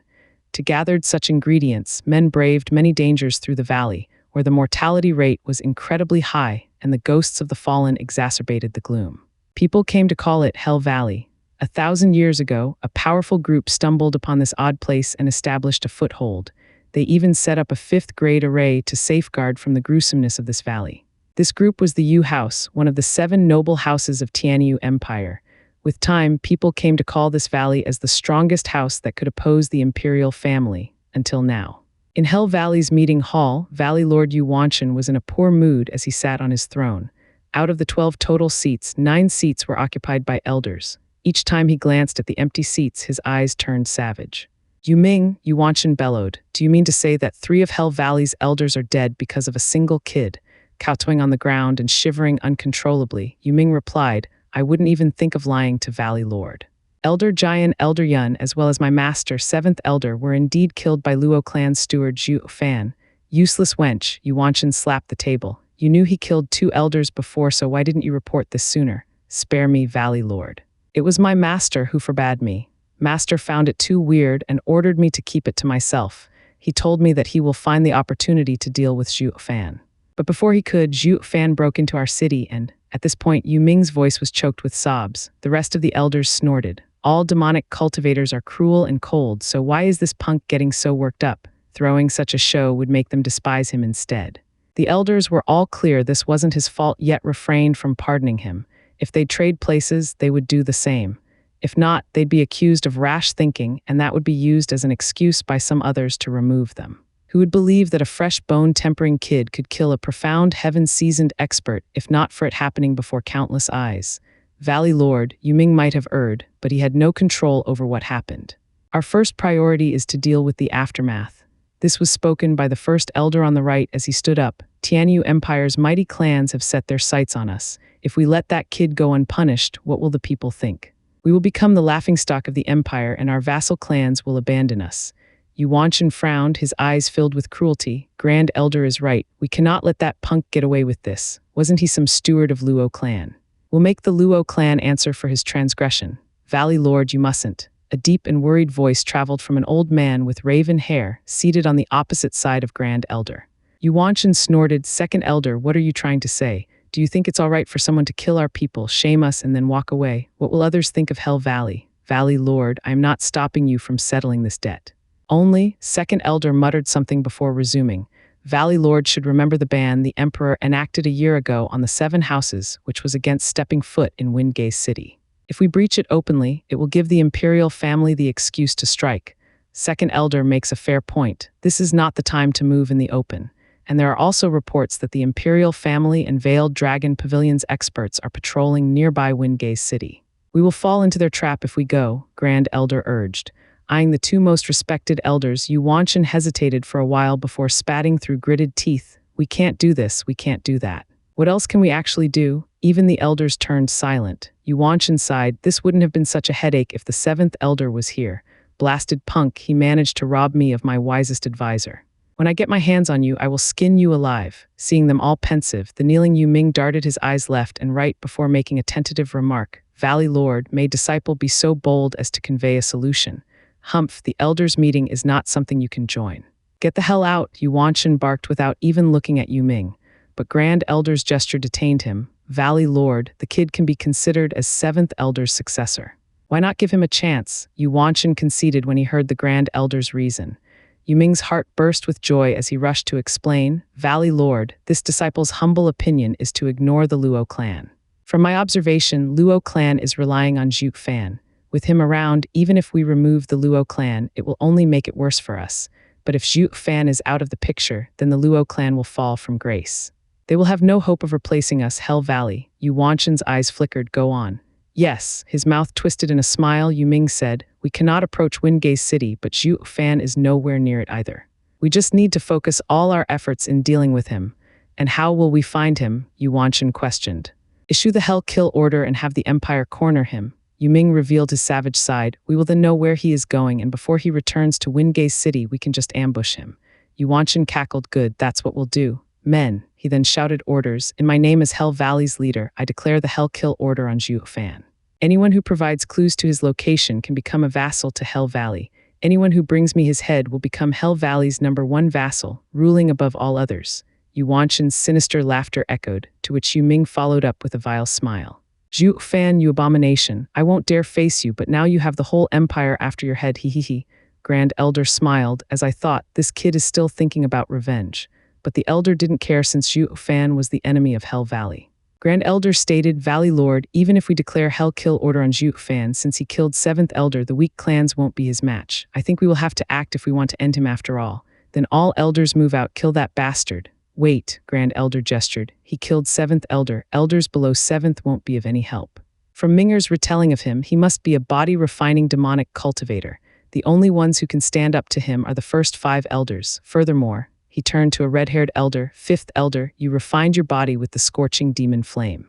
Your unbreakable body is the perfect match for that kid. Don't look at me. Yet the man in question shook his hands again and again while smirking. I am about to join Drifting Flowers Edifice's 100-pill meeting. I don't have the time to run around after some snot-nosed brat. Humph, what's so great being invited by women to a meeting to discuss about pills? Is going there more important than taking revenge for the house? Yu Wanshan snapped. Grand Elder lightened the atmosphere with a smile. Valley Lord, the Drifting Flowers Edifice may be made up of women, but they are still one of the 7 houses. Establishing a close relationship will only work in our favor. They extended an invitation to 5th Elder since they took an interest in his fire attribute cultivation method in hope of refining new pills. Humph, how did a bunch of skanks climb up to our position? One day I will personally go and take over their domain, Yu Wanshan said viciously. Grand Elder shook his head. Valley Lord, I would like to have Yu Ming participate in 7th Elder's place in our future Elder meetings. Staring at Yu Ming, Yu Wanshan nodded. Fine, raise him well as the next insidious demon, ha ha ha. Yu Ming was overjoyed in his bowing. Meanwhile, in Blackwind Mountain, Captain Pang was cultivating by sitting on 36 blades. His body was riddled with scars. While cultivating, black tendrils of energy would leave his body, drift around the blades, and return back to him. But as each black tendril went back into his body, A new bloody scar adorned his wreaked body, making him frown. Suddenly, a shadow grew before him and Lei Yuding came from behind. Cracking his eyelids, Captain Pang stood up with a smirk. Miss Lei's elusive shadow art is becoming more and more outstanding. I didn't even notice you were coming. Humph, your wraith art isn't any less impressive, reaching bone-tempering stage in just a year. You're making those clan's geniuses jealous. He, it's all because of Brother Zhuo. Captain Pang laughed and peeked next to him. Not 5 meters from him, a 15-year-old was braving above other blades as sweat marred his brow and trailed along his scarred body. But around him were corpses riddled with wounds, as if hacked by countless edged weapons. Damn it, what kind of vile method are you cultivating? Lei Yuding cursed. Captain Pang replied with indifference. Of the 20 kids you sent, only one barely made it. Send me another batch. With just one survivor you want more? Lei Yuding raised her voice in shock. Captain Pang smirked. It's actually quite a good result. For 50 to die while training in this art is normal. But for Luo clan, everything is worth it. Humph, you are hard at cultivating, and what is that brother of yours doing? Snorting, Lei Yuding fetched a paper. He killed Hell Valley's 7th elder and they've issued a kill order.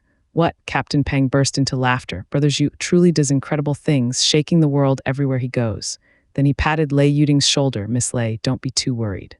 With Brother Zhu's skills, Hell Valley's order won't affect him. Humph, who the hell cares about him? Lei Yuding muttered through gnashed teeth. He just went and provoked Hell Valley over a girl. Since when was he so goody-goody? Captain Pang grinned. So that's what it was, ha ha ha. Sometimes Brother Zhu quite likes striking a heroic figure. Hero, my ass. You think I don't know him? Sighing, Lei Yuding turned into a shadow and vanished. Captain Pang shouted the next moment, don't mention this to young miss, especially the last part. But Lei Yuding's response didn't come. Captain Pang sighed, ah, women. At you, who's badmouthing me behind my back? In a secluded forest, Zhuo Fan scratched his nose and set his eyes on a 100-meter-tall rock. He suddenly flexed his legs and jumped, with the wings behind him flashing with lightning. Wraith-style first move, soaring demonic dragon, roar, a black draconic image flashed with him at its center. The dragon intertwined with the lightning and smashed into the rock. Boom. The rock crumbled like a stack of cards and Zhuo Fan came out with a flash. Then he turned around and unleashed a black claw at the rubble. Wraith-style second move, ghostly dragon claw. It was lackluster compared to the previous thundering explosion, but it made up for it with visual impact, turning the rubble to sand. The tremors even frightened the birds away. Zhuo Fan gasped as he continued sweating, but his hands kept dancing through gestures, aiming for the flock of birds. Wraith-style third move, Necro Dragon's screech, roar. The sound was eerie, akin to a demon. Zhuo Fan's wail even made ripples through the air as it swept the flock of birds. The birds froze midair, their eyes blanked and fell dead. One look would spot thousands of dead birds. Zhuo Fan was now reduced to a gasping mess, crouching down with a downcast look. This low, profound ranked martial art matched the wraith art. Each strike held enough power to shake the earth and kill instantly. Although ranked low, it was nonetheless strong as a mid-profound ranked martial art. The problem was the high requirement these moves had on the body, making it viable only to wraith art cultivators. But with Zhuo Fan's refined body, he long surpassed it. In theory, these moves should have been easy for him to execute. Yet the fact remained, only after training in them for a month did he realize that he didn't lack in the body department, but in the soul. He was in the first layer of bone tempering stage, and using profound ranked martial art almost exhausted his yuan qi. The last move, in particular, Necro Dragon's Screech, was a soul attack that could only be trained when one was in the radiant stage. With his body and soul refined, his soul power shot up, and even with the added benefit of the azure flame, he just barely succeeded. But it didn't stop him from feeling his vision swoon and collapse. Got him it. These moves will be the death of me. If I don't kill my enemy with these, he will kill me. Zhuo Fan sighed and sat cross-legged to recover his yuan qi. Killing Yugiki stirred up a hornet nest. He was bound to stumble on a far stronger opponent and needed to protect himself by training powerful martial arts. As a consequence, he hid for over a month in the mountains to practice, yet the outcome wasn't in the least bit reassuring. Half a day later, Zhuo Fan stood up with a rosy complexion, having recovered.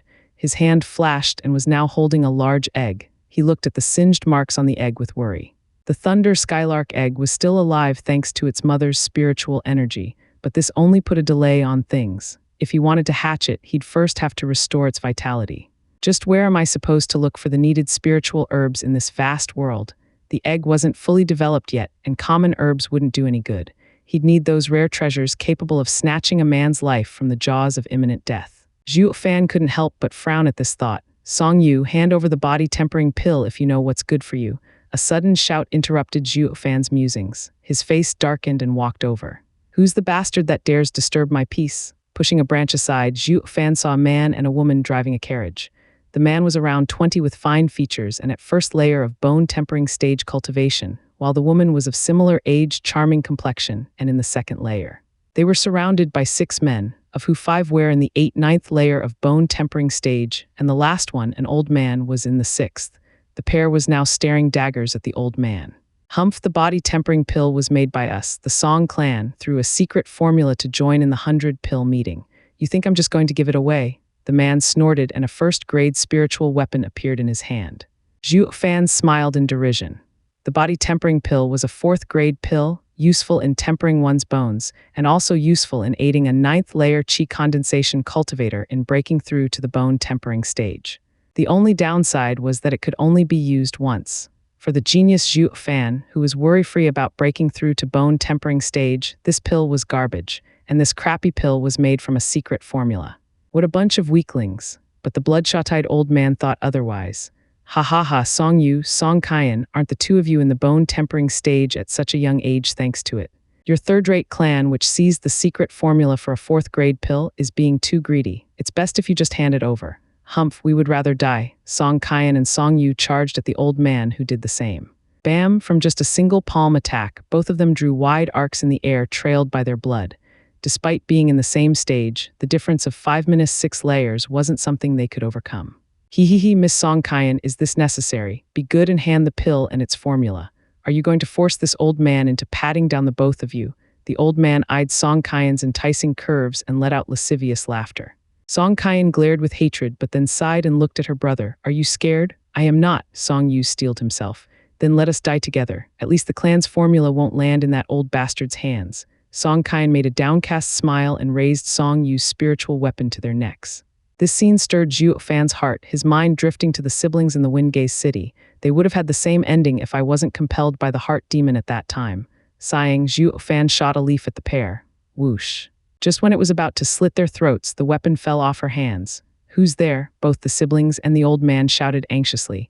"Is it really necessary to kill them over a 4th-grade pill?" Zhuo Fan stepped out of the tree line. The old man laughed. "Here I was nervous who might come, and it's only a brat fresh into the bone-tempering stage." He mocked Zhuo Fan. "Kid, aren't you a demonic cultivator? Everyone knows demonic cultivators are the most savage and ruthless bunch out there, and you have the cheek to preach me on mercy." "I'm not preaching mercy but power," Zhuo Fan sneered. "Now that I have witnessed this matter, you can't kill them." "Humph, with just you." The old man's eyes glinted with malice as Song Kaiyan shouted anxiously, "Little brother, run.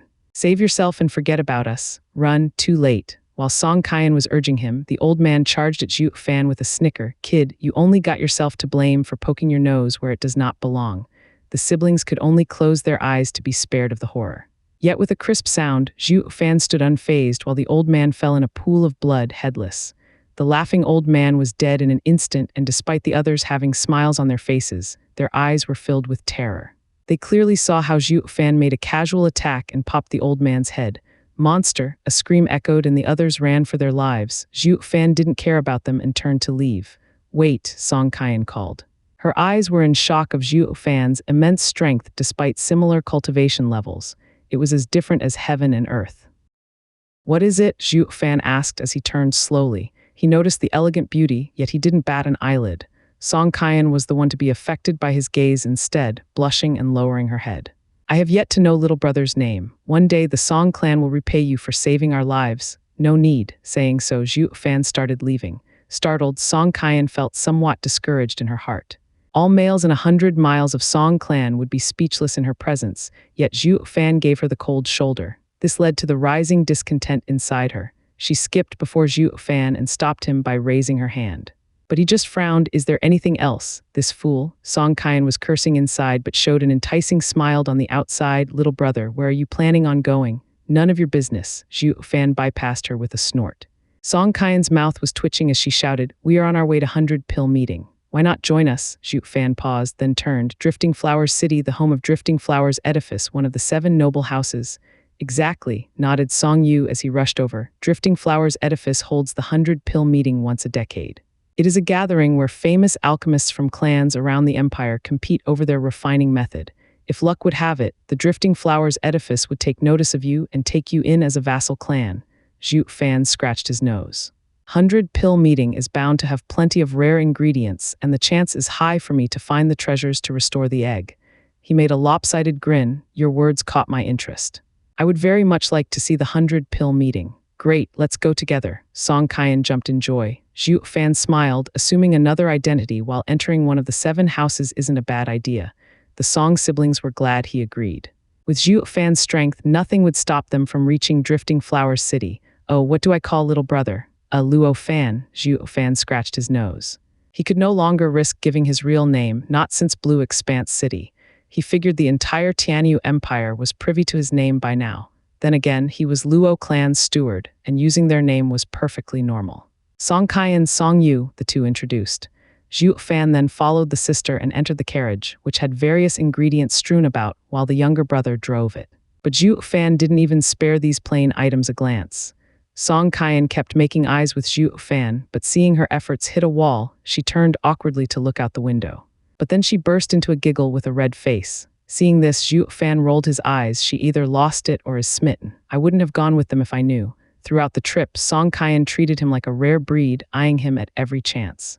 He tried his hardest in switching places with Song Yu, but the kid turned him down and he was forced to endure the doe eyes from Song Yu's sister.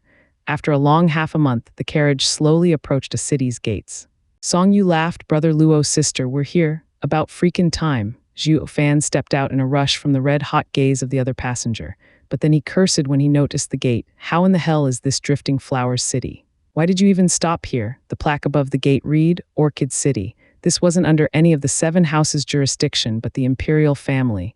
Ha ha ha, Brother Luo, calm yourself. An old friend of my father stays here. We've come to Orchid City to buy ingredients from him before setting out to 100-pill meeting. Hearing this, Zhuo Fan could only sigh. Will my suffering ever end? Song Kaiyan stepped out and glared. Do you hate being around me? Zhuo Fan just shrugged. But Song Yu laughed and revealed a vulgar smile. Brother Luo, I know exactly how you feel. I am the same, itching to get to Drifting Flowers City. They say the 15 overseers of Drifting Flowers edifice are like fairies, and the edifice lord an outstanding beauty, proclaimed as the #1 beauty in the empire. If I can see her once, my life is fulfilled. Song Yu wore an intoxicated look. It was as if he could really see them, but then he woke up and noticed his sister looking glum and disdained. But even my sister's beauty is hard to come by. Although how could a man pick just one when the world is filled with ravishing beauties? Xiaoyu, what did you say? Song Kaiyan heard him and her glare sent him shivering. Zhuo Fan just shook his head. They're a pair of clowns, one love-struck, the other a moron. I need to get far away from them or I'll find myself at their level soon. Kaiyaner, their conversation was interrupted when they heard a shout. Song Kaiyan stiffened, knowing who the person was. It came from a finely clothed young man who looked casual and confident in his demeanor. He was around 20 years old and in the 4th layer of bone tempering stage. Song Kaiyan, however, seemed not too eager in seeing him, giving an awkward greeting, Brother Tianlei. Song Yu also stiffened, whispering to Zhuo Fan, he is Qi Tianlei, Orchid City's top clan's young master. The Qi clan is an old friend of ours, but they are a second-rate clan and they always make a point to show it. Also, Qi Tianlei is crazy for my sister, Zhuo Fan sighed, already feeling regret following this pair. The Luo clan and Song clan were similar, but the former had the privilege of demonic emperor gracing them with his presence, elevating it to a first-rate clan. Similar people, different fates. Kaiyaner, who's he? Even as Qi Tianlei was caressing Song Kaiyan's fair hand, he was always watching the other two. But while his eyes were filled with contempt for Song Yu, it revealed only hostility towards Zhuo Fan. He is Brother Luo, our friend. Song Kaiyan was fearful of Qi Tianlei, but even with a tremor in her voice, she tried to protect Zhuo Fan. She then rushed to change topics. Tianlei, how did you know we're coming today? I received Uncle Song's letter and estimated when you'd arrive. Qi Tianlei spoke casually, then marched before Zhuo Fan, pushing aside Song Kaiyan, who blocked his way. Who are you to Kaiyaner? Brother Qi, he is my friend. Bam. Qi Tianlei slapped Song Yu away. I wasn't asking you. He turned toward Zhuo Fan with a wild look. Speak, what is there between you two? Zhuo Fan saw Song Kaiyan helping her brother. Looking at their terrified states, he knew they were oppressed by this young master of the Qi clan. On our way, we ate together and slept together. We practically never left the carriage. You tell me if there's anything between us. Song Kaiyan was shocked, knowing he did it just to spite Qi Tianlei, and Qi Tianlei's eyes were now bloodshot as he unleashed his power. Wretched filth, I will have your head, he declared as he threw himself at Zhuo Fan. but Zhuo Fan remained calm and unmoving. Then a sudden sound was heard and a ripple spread from Zhuo Fan's chest. Ice-cold killing intent swept everyone's minds, freezing them. They were scared as rabbits, powerless to even resist it. Qi Tianlei looked as if he was seeing a demon from hell, shivering all the while. As for his fury, it vanished into nothing. Killing with intent was a radiant stage expert's absolute power. Zhuo Fan was no radiant stage expert, but his soul was strong enough to train in the Wraith-style's necro-dragon screech. It was far from being able to kill with intent, but enough to scare. This was a feat not even a profound heaven expert was capable of, yet a freak of nature like Zhuo Fan could. Strolling before the shivering Qi Tianlei, Zhuo Fan whispered in his ear, "The next time you try showing off before me, I will end you." Qi Tianlei hit the ground with a thud and couldn't stop sweating, while the Song siblings stood shell-shocked. He scared them into submission without lifting a finger. Just how was he a bone-tempering cultivator? Song Qian and Song Yu saw a whole new Zhuo Fan and their hearts started racing. Whoosh. Suddenly, a figure landed before Qi Tianlei. He checked the young master and became enraged, finding him unconscious. Who did this? The newcomer whipped his head back and roared, his eyes flickering with flames of rage. But then he noticed Zhuo Fan, and all of a sudden his anger diffused. Zhuo Fan frowned and took a much closer look at him. The man was around 40 years old, with a beard and at peak bone-tempering stage. From the fine clothes he was wearing, it was clear he was a clan head. Song Qian, who was roused from her shock by the shout, began apologizing with tears welling in her eyes. "Forgive me, uncle, it's all my fault. Take it out on me." The man's eyes then noticed the Song siblings, and his gloomy face cleared up with a laugh. "Ha ha ha, so it is Qianer. I was wondering why this brat ran so fast to the city gate. Seems like it was to welcome honored guests. So it was all a misunderstanding. Come, follow me to our home. You've come a long way to Orchid City. It must have been tiring. As your host, I'll do my best to make you comfortable." The man overlooked Qi Tianlei's situation and simply shouldered the unconscious fellow as he took the lead. The way he switched tunes real quick, and how he took sideway glances on and off at Zhuo Fan, the later felt it as a warning. What was all that about being looked down on by Qi clan? "You were clearly trying to fool me." Zhuo Fan smirked. "This uncle of yours cares for you even more than Qi Tianlei, ignoring even his scared silly son. Why would he? He is Qi Gangli, the Qi clan head, and not once did he look kindly on us." Song Yu said confused, "But today he's like a different person. Qi Tianlei is his only son, the apple of his eye. Something odd is going on for him to ignore his son's plight." "Yeah, baffling," Zhuo Fan scoffed. Song Qian watched Qi Gangli leave, then turned to the other two. "What's so strange? He must be in a good mood today, so don't make assumptions. At least he didn't pursue it, or we would have been worse off." "Just him?" Zhuo Fan sneered. What could a peak bone tempering cultivator amount to when not even a profound heaven expert was a match for Zhuo Fan? As his strength grew exponentially, he felt the return of his confidence as the demonic emperor. But anyway, the Song siblings were clueless to his strength. Song Qian walked to him with quick steps, then rolled her eyes. "I know you're great, but that's within the bone-tempering stage. Could you handle a profound heaven expert? If you get on their bad side, not even we can help you." Zhuo Fan scoffed. Song Qian shook her head, but her eyes never left Zhuo Fan. His haughty and condescending attitude stirred her maiden heart. In fact, she felt oddly safe next to him, something she never felt with anyone before. The Qi clan welcomed the trio in their residence, and before they could leave to purchase any ingredients, the Qi clan head's message came that he wanted to reminisce with the siblings. Without a choice, Song Qian and Song Yu went to see Qi Gangli, while Zhuo Fan was left alone in the guest house. "Now I can finally get some cultivation done in peace and quiet." 6 hours later, the door creaked open. Zhuo Fan, sitting on his bed, saw the Song siblings tiptoeing inside. "Did you finish your talk with Qi Gangli?" Song Qian and Song Yu jumped in fright, then nodded woodenly, their eyes full of fear. "What's up? Was that old coot hard on you?" Zhuo Fan asked with suspicion. They both denied. The more Zhuo Fan looked at them, the more he felt his suspicion grow.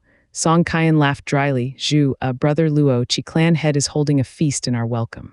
Come join us." Zhuo Fan smiled. "Since it is for you too, I won't go as I don't know him."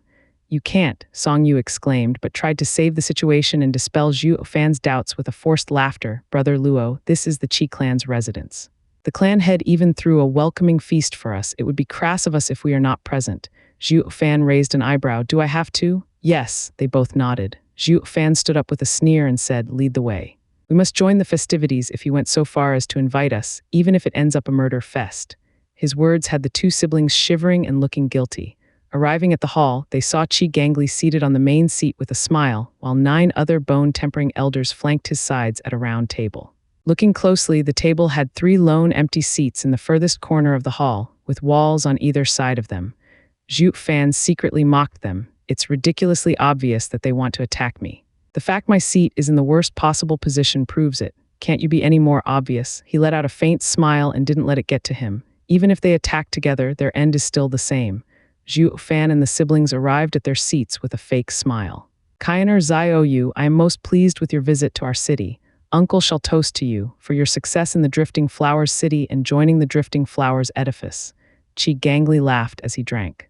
The others followed suit, and the Song siblings were no exception.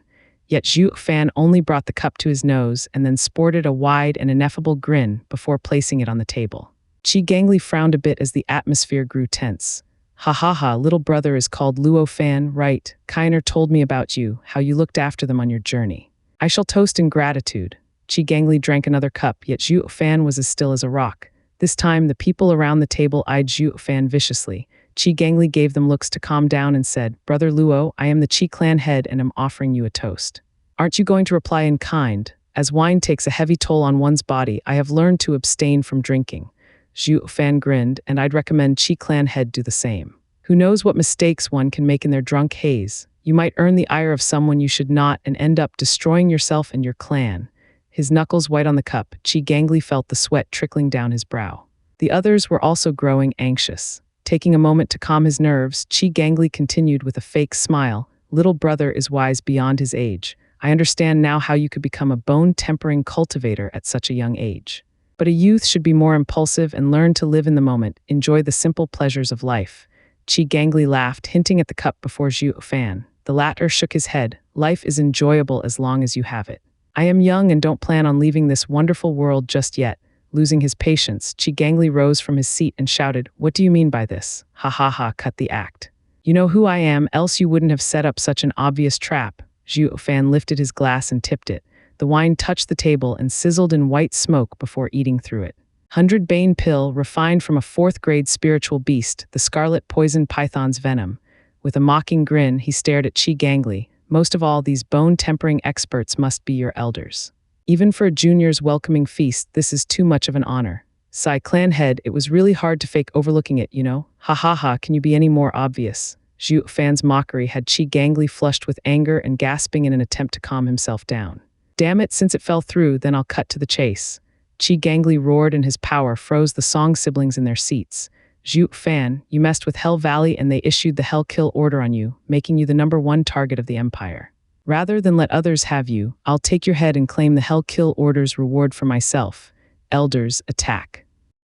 At Qi Gangli's order, the 9 elders pounced. The tremendous pressure had the Song siblings frozen in panic, unable to move an inch. Yet Zhuo Fan smiled as he flipped the table. Boom. Among the splinters, there was no shadow of Zhuo Fan around. The elders looked around in a daze. Hee, here I am. The ridicule came from behind. They didn't even have time to turn as an elder's skull blew up in a spray of blood and gore. Zhuo Fan dusted a piece off his hand as he jeered. The first. The elders were speechless from the show of strength Zhuo Fan displayed. He was in the same stage as them and was attacked from every direction, yet he still managed to pull off a kill. The rumors were true, you really are a monster. No wonder 7th elder died at your hands. Qi Gangli's eyes shivered as he watched Zhuo Fan in fear. Zhuo Fan looked down on him with a smile, and you chose to attack anyway. Hell Valley can't hold me, and you think you have what it takes. Fortune favors the bold. The bigger the danger, the greater the reward. Qi Gangli grinned as he charged with a crazed look. An image of a tiger appeared behind him as he charged. Mid-spirit ranked martial art tiger fist, roar. The tiger's image superimposed on Qi Gangli's movements, but Zhuo Fan stood there with a sneer and punched out. Bam. The noise was jarring to the ears, and the Song siblings were forced to curl up on the ground while hugging their heads. The tiger pushed Zhuo Fan 10 meters back, his legs leaving 2 trails in the floor, while the tiger itself turned into golden motes of energy and died out. Then a blood-curdling scream resounded as Qi Gangli's hand was split open. Clan head, the elders cried out in panic, yet the man only had eyes for Zhuo Fan, watching him in fear. God damn it, what kind of freak is he? How is he so damn hard? From their exchange, he knew he had the upper hand in terms of Yuan Qi, but Zhuo Fan's body was as hard as a rock as if it was freakin', refined to be a spiritual weapon. What the hell are you? Qi Gangli panted. You're no human. Smirking, Zhuo Fan's eyes gleamed with savagery. Regardless, it doesn't concern you. He then took a step forward, mystifying phantom step. He appeared before 3 elders and struck before they could react, burying his fist into their chests. The elders were still baffled as to what happened to their clan head's hand, but now they finally figured out this little devil was inhuman. Where could one find a man who could casually punch through 3 bone-tempering experts? The Song siblings were dumbstruck. Although they had some semblance of knowledge about Zhuo Fan's abilities, this went beyond their wildest imaginations. Zhuo Fan's power allowed him to be in control despite surrounded by experts, even squashing them like bugs. This was absolute power. Everyone present there looked at him with grave faces and terrified minds. Zhuo Fan, I was rash and overconfident in provoking you. Please, on account of Kainer and Zio Yu, let us go and we will never cross paths again. Qi Gangli knew the matter was only going to get worse and capitulated. However, Zhuo Fan wasn't someone who was soft when it came to punishing his enemies. He mocked, Qi clan head, I warned you to think twice about the consequences. And as for those 2, Zhuo Fan turned to the siblings. Since when do traitors have any value? Qi Gangli, are you looking down on me, or do you really expect too much from them? Song Qian and Song Yu felt deep regret. Luo no, brother Zhuo, we were forced to do it, please. Talk is cheap. Zhuo Fan cut off Song Qian with his frosty tone. Actions are louder than words. Leave. And make sure we never meet again. Pursing her lips, Song Qian hung her head in regret while Song Yu sighed. Qi Gangli saw Zhuo Fan unwilling to compromise and blew a gasket. Zhuo Fan, you will regret pitting yourself against my entire clan. Oh, I'm looking forward to it. Can you take me down with you? Zhuo Fan sneered. Qi Gangli's face alternated between green and white, spatting through gritted teeth. Elders all together. Yes, clan head. The remaining 5 elders jumped at Zhuo Fan in unison, each of them resigned to death, executing their best moves. Zhuo Fan knew they wanted to exchange their lives for his, but it mattered little. With a crackle, lightning flashed and his wings unfolded, flying around them. The 5 elders' moves hadn't even finished before they were split in 2, splattering the ground in blood and painting it red. Humph, barely worth the effort, Zhuo Fan scoffed. Whoosh, suddenly a faint streak of blue rushed at Zhuo Fan. Zhuo Fan discovered Qi Gangli sporting a sly grin. He used the elders as bait in releasing his true killing move, this dagger. You think you can beat me with this lousy trick? Zhuo Fan sneered as he flew. Yet just then, a tender cry followed by a graceful figure came right before him. Watch out, following a grunt, blood splattered, and Song Qian struggled to stand with black blood flowing from her mouth. Sister, with a wail, Song Yu rushed to catch her weak body. But Song Qian only had eyes for Zhuo Fan, working hard to muster the strength to look at him. Forgive us, we didn't want it to come to this, Zhuo Fan just sighed. Damn bitch, you ruined everything. I will kill you. Having his plan thwarted, Qi Gangli flew into a rage and charged at the siblings. Snorting, Zhuo Fan's wings flickered like swords. In a blink, Qi Gangli stopped and fell to pieces, with blood and viscera oozing. The Qi clan experts were vanquished. Zhuo Fan then started inspecting Song Qian's wound. He noticed the dagger stuck in her shoulder and black blood seeping around its blade. He pulled it out and frowned. It's poisonous. Poison? Song Yu grew frantic and was close to tears. It must be one of the Qi clan's poisons. I will check their stores to see if they have an antidote. Sister, you must hold on. Song Yu wiped his tears and left. Wait, Zhuo Fan jumped to his feet to stop Song Yu, but a frail hand caught his arm. He looked down at the pale Song Qian. Don't go, Song Qian's faint voice came. Zhuo Fan gave a curt nod and steadied her by placing his palm on her back. I only wanted to tell your brother this poison can be removed with Yuan Qi. Ha ha ha, he is always impulsive, unlike you. A faint smile adorned Song Qian's wan face and her delicate hand touched his. A pair of glistening eyes locked his own in an unshakable gaze that unnerved Zhuo Fan. He felt as if they were back in the carriage. Worried about her state, he rushed to clear the poison. However, when his Yuan Qi entered her body, he found a problem. Why can't I find its source? This hardly ever happened. Based on his experience, there were 2 reasons. 1, because she never got poisoned, and 2, this type of poison couldn't be sensed with Yuan Qi. He found Song Qian's health deteriorating and came to a decision. Since Yuan Qi was useless, the second method implied drawing out the poison.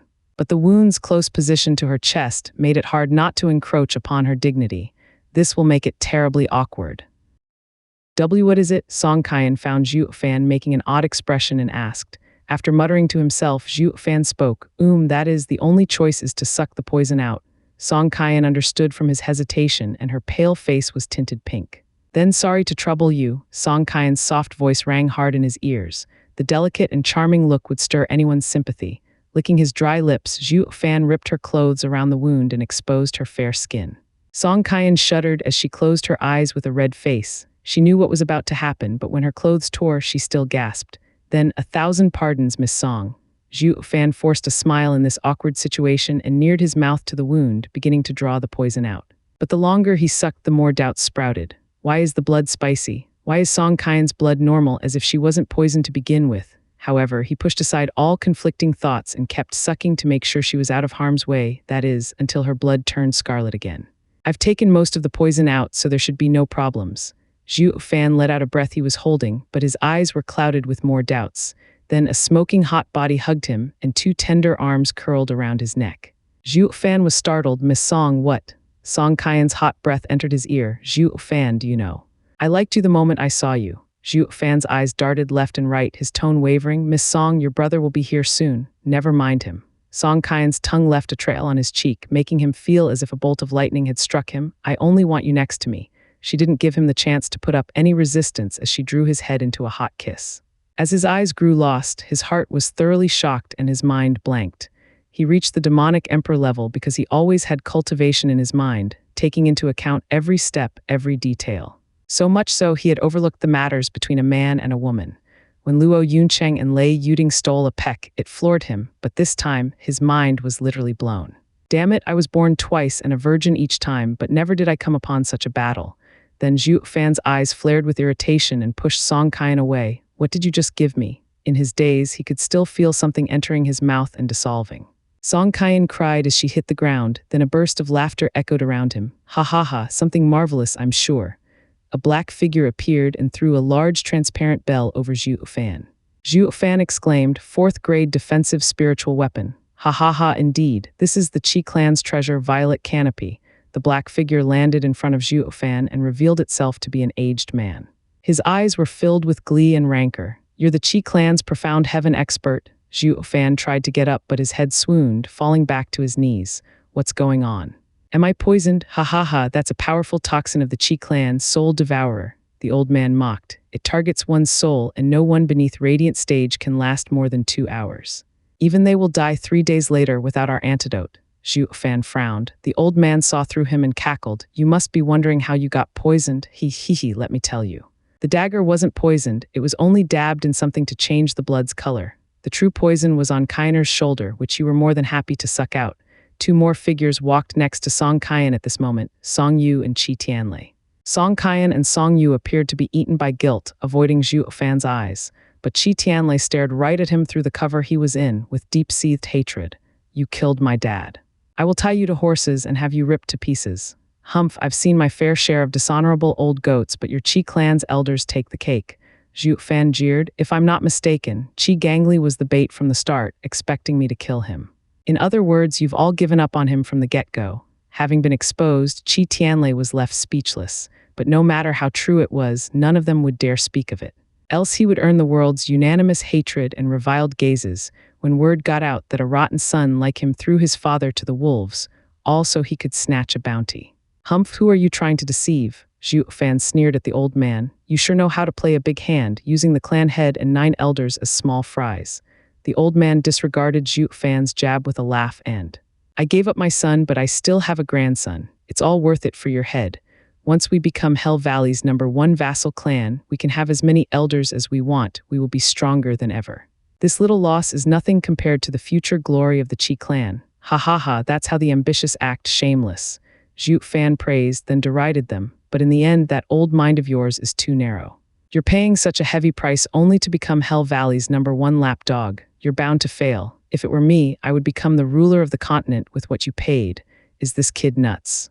Can you even grasp how large the Tianyu Empire is, not to mention the continent? Just another loud mouth. The old man sneered. Now I know why you are so reviled, so set against Hell Valley. You're clearly insane. How can one common man possibly rule the entire continent? Humph, what does an ant know of the humans stepping on it? Zhuo Fan shook his head and asked. Oh, I forgot to mention, but I do dab in alchemy myself, you know. If her shoulder had poison on it, I would have known. I heard you killed Yugiki. This speaks volumes of your own twisted mind for having fought him. You think we'd use common poison when dealing with you? The old man took on a haughty tone. Soul Devourer is a combination of 2 different medicines. One was on Kainer's shoulder and the other was the one you just swallowed. Was that what she made me take when she kissed me? Precisely, that was also for her own safety. If she hadn't fed it to you, she'd be the one dying. The old man let out a manic grin. To end you, I have scoured every bit of rumor and information about you, most of all about you sticking your head out for a little girl and offending Hell Valley. I know you're just one big softy inside. How ironic this came to be your downfall. Zhuo Fan mocked himself, who knew my fight with Yugiki was twisted into a hero saving a damsel. Then again, it is true. Also, saving a woman was the first thing I did after I rebirthed, wasn't it? Shaking his head, Zhuo Fan was this close to labeling himself a lecher. Hey, old goat, you sure employ vicious schemes, no less than Yugiki.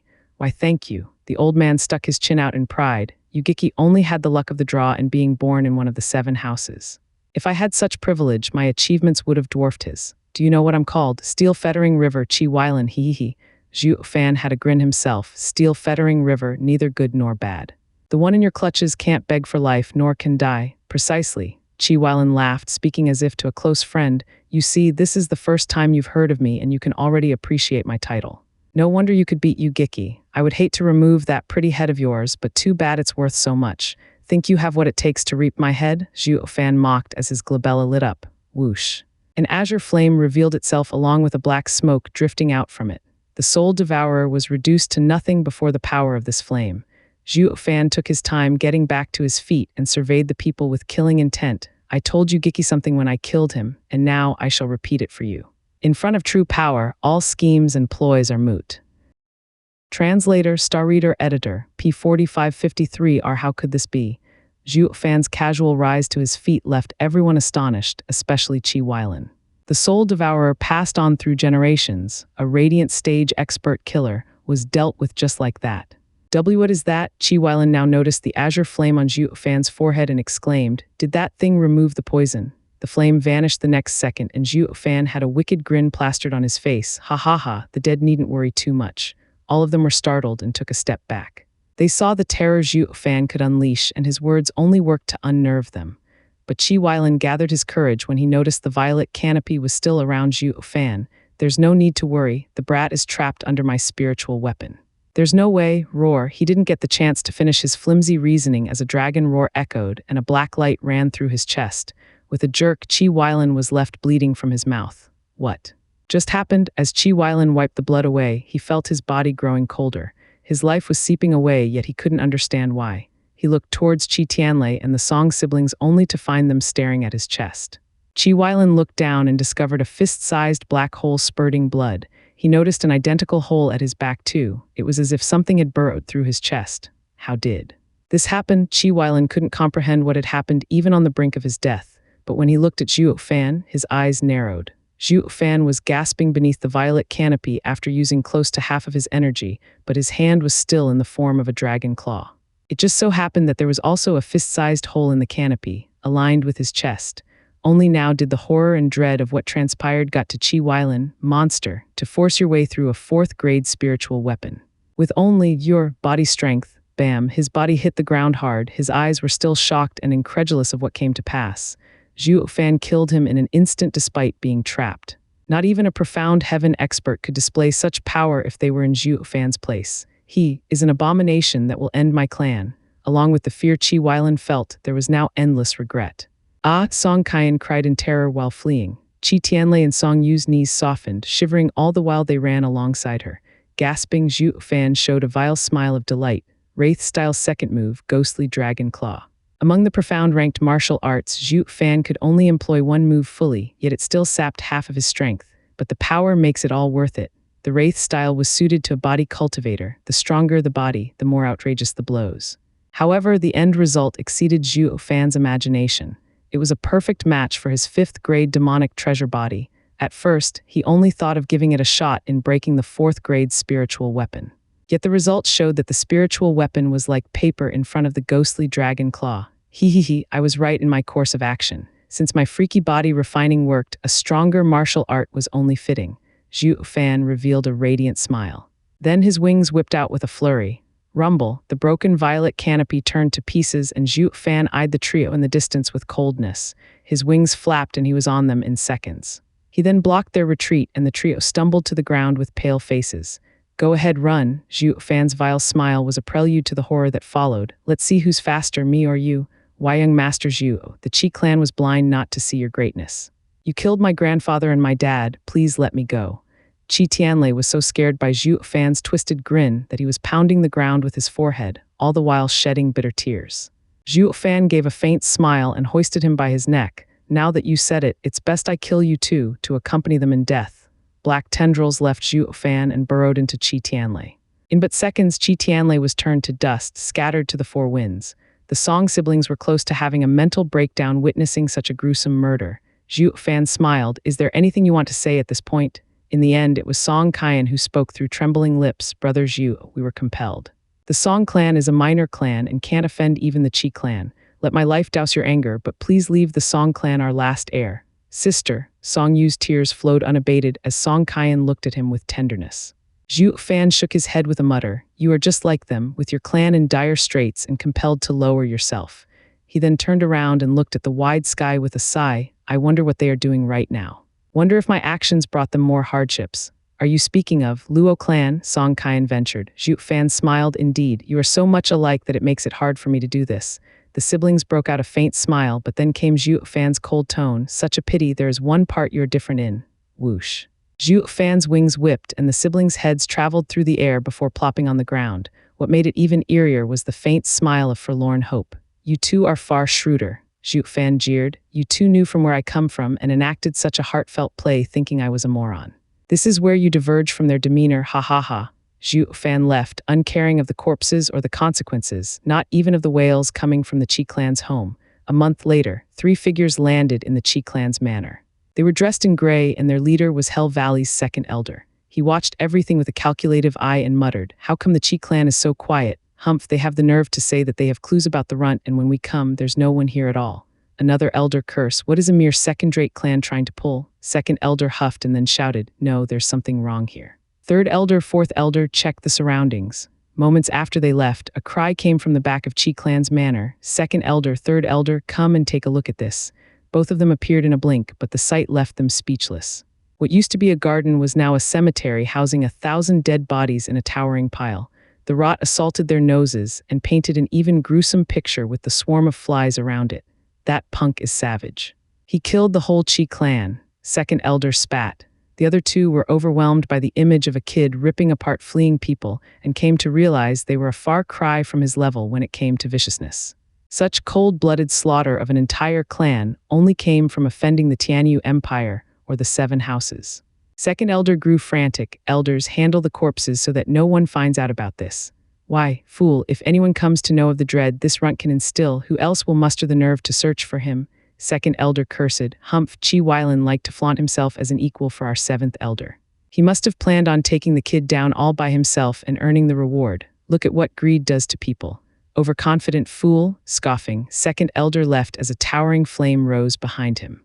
It swallowed the manor and the corpses, leaving only the ashes of the renowned Qi clan. An elder gazed upon the raging fire and asked, Second elder, what now? We separate. The look in second elder's eyes hardened. The 3 of us will go different ways.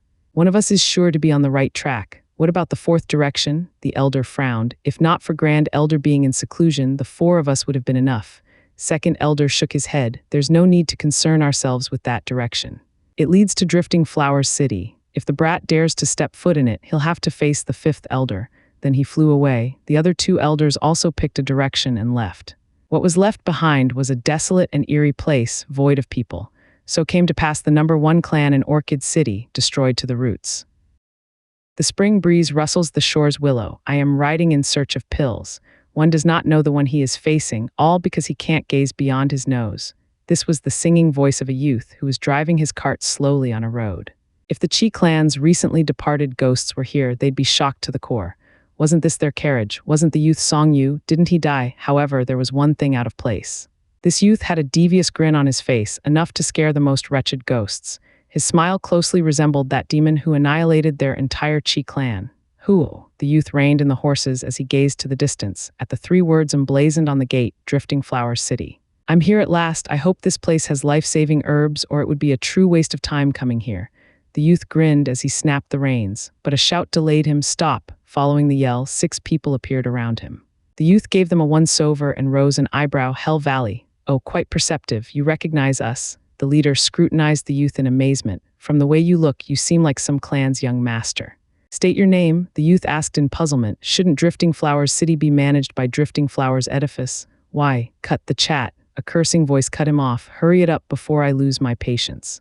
If this place didn't belong to Drifting Flowers Edifice, I would have killed you just from you being so slow on the uptake. The youth frowned, his eyes flashing with killing intent before suppressing it. I am Song Yu and hail from Nitrain City's Song clan. Father commanded me to participate in the 100-pill meeting. This is my clan's seal. He fished out an engraved jade from his bosom. The leader looked over it and nodded. Meanwhile, his men rummaged through the carriage and they too nodded. Fine, you can go, but if you catch sight of this man, notify us at once. The man gave the youth a sidelong glance as he handed over a roll of paper before leaving. Once the men were out of sight, the youth regarded the unfolded paper with a sneer. It was the Hell Kill order on Zhuo Fan along with an impeccable drawing of his features. On the bottom of the paper, rewards were stated. Anyone who provided clues to his whereabouts could become a vassal to Hell Valley, and whoever brings his head could become the foremost among all of Hell Valley's vassal clans. Humph, they really can't see beyond their nose. How can you find someone you don't even recognize? He mocked as he rolled the kill order into a ball before throwing it away. Indeed, this youth was Zhuo Fan. After damning the Qi clan, he was aware that everyone in the Tianyu Empire would be privy to his face. So he refined a little pill that turned him into Song Yu and resumed his way to Drifting Flowers City. This would work wonders in searching for treasures unperturbed by narrow-minded fools. And wearing the Song clan young master's identity would also leave Hell Valley grasping straws. As he entered the city, he realized how grand it was, a perfect match for the headquarters of Drifting Flowers Edifice. It was a city, true, but it was 10 times more expansive than an average city. By contrast, Wingaze City and Blue Expanse City looked like towns, especially when it came to the people on the streets. There were many young masters of clans wandering about, but the difference was they were all from first-rate clans. These young heirs were more important than the clan head or elders of a third-rate clan. This made the third-rate young master, whom Zhuo Fan was impersonating, look like a beggar. With a bitter smile, he snapped the reins for picking up speed. He'd best find lodgings fast or he'd feel dwarfed in this crowd. He assumed that posing as Song Yu was a walk in the park. But now that he got here, he knew that third-rate clansmen were a rarity, as most of the people in the city were from the second and first-rate clans. Instead of blending in, I became the odd one out. Zhuo Fan's carriage creaked down the street before finally stopping in front of a tavern. "Owner, do you have a room available?" Zhuo Fan asked the man at the counter. The man looked up, then returned to counting his profit. "Hey, now you really aren't looking beyond your nose." Zhuo Fan was getting irate fast and slapped the counter as he roared, "Do you have a room or not? You think I don't have the coin for it?" Looking up at him again, the owner said in a laid-back manner, "Show me the clan's seal." Zhuo Fan was a bit shocked at this. Even a shop owner asks for it now, but he still chose to take it out. The owner got one look at it and jeered, "Yeah, just the Song clan, a third-rate clan. And what's wrong with that? Didn't you open this establishment to make money? Are mine unwelcome here?" Shaking his head, the owner patted Zhuo Fan's shoulder and impersonating a wise sage, he counseled, "Young man, there's a rundown hut 3 miles out. It won't charge you a dime." Zhuo Fan blinked in shock, then rage burned in his eyes. "Owner, even I know those are the slums. Even if I come from a third-rate clan, I am still a guest in your tavern and should be treated as one." The owner sighed but didn't pay him any more heed. Then sudden laughter drifted over. "Ha ha ha, Song Yu, you hick. You came for the 100-pill meeting without even knowing the rules of Drifting Flowers City." Zhuo Fan's heart seized. How come the first place I visit, someone ends up recognizing Song Yu? He saw a flashy young master coming down the stairs with 4 elders in tow, bone tempering experts. That person himself was at the 5th layer of bone tempering stage. On his left was a cute young lady, not a beauty but one worthy of appreciation. But the lady only looked at Zhuo Fan with despise. Zhuo Fan narrowed his eyes as his mind was going a mile a minute in his curses. "Damn brat, you got what you deserved. I spent half a month traveling with you, yet you didn't say anything about the ones you know here. I should have seen this coming." In any case, the young master saw Zhuo Fan keyed up and laughed. "Brat, are you still a scaredy cat? No wonder my little sister doesn't like you." As if on cue, the lady snorted. Zhuo Fan licked his dry lips in embarrassment and said, Brother is quite right. Since you do not welcome me, I shall leave." "Hey, wait." Just as Zhuo Fan was planning on leaving, the young master called out to him, his face tinted in suspicion. "Strange, something is off with you today. What brother this and that? Why are you calling me in such an odd way?" Zhuo Fan secretly cursed his bad luck, thinking he was exposed. If that happened, Hell Valley would come storming in and his plans would go up in smoke. All the more reason he was itching to snap this punk's neck. "Oh, right." The young master interrupted his inner cursing by coming up with a seamless explanation. Don't tell me you're still mad that Wanner turned down your marriage proposal and ruined your self-esteem. Are you so petty to be still brooding over it after all this time? When he heard this, Zhuo Fan's eyes sparkled and his heart leaped. It was as if he was grasping straws while drowning and finally found purchase. He instantly changed his demeanor and faked anger. Humph, don't mention it then. We are done here. I don't want to see you guys ever again. Sigh, this is where you are wrong. Why are you dragging me into yours and my sister's problems? The young master shook his head, then his eyes shifted as he said in an understanding tone, don't forget, we are close as brothers, lifting our spears together and together. This Zhuo Fan understood perfectly. The way he looks, he must be a second-rate clan's young master. How did Song Yu get to befriend him? And by the looks of things, they're buddy-buddy too. Then again, this might not be so bad. Zhuo Fan's lascivious smile mimicked his, a real man doesn't boast about his past glory. You don't need to say it. What? I last longer than you by far. I can take 8 rounds while you only 5. The young master then made an obvious gesture towards Zhuo Fan. If not for his sister's presence, he'd be going in much more gory details. Sigh, those 3 days and 3 nights were a bliss. Zhuo Fan saw his intoxicated face and adjusted accordingly. Though the lady there stated her disagreement with her disgusted reply, gross, she then proceeded to walk out of the tavern and let the 2 perverts to their vile imagination. Fan and the young master were like best pals now, chit-chatting what all young men talked about those days. This worked to Zhuo Fan's advantage, finding all the particularities regarding Song Yu's past. Dong Tianba belonged to an average-sized town's leading clan, considered a second-rate clan in the empire, but far stronger than the Song clan. Not too long ago, Dong Tianba's father sent him on business to Nitrain City, where this young master hit it right off with the dastardly Song Yu. The moment Song Yu found that his friend was from a second-rate clan, he took it in stride, drinking and going to pleasure houses, not forgetting to act the haughty part that deigned his new position, and all of this alongside his friend. It went so far that Dong Tianba was even planning on giving his sisters, Dong Xiaoan, hand in marriage to Song Yu. Song Yu was close to going crazy from joy, as that was the greatest gift any from the Song clan would want. As all was set and done, he went straight to proposing. Unfortunately, Dong Xiaoan was the only daughter of the Dong clan, the apple of her grandfather's eye, so how could he let Dong Tianba decide her fate? As a result, when his grandfather found Song Yu's social standing, his dastardly moral talent, the grandfather catapulted him out of his home and even rebuked his grandson.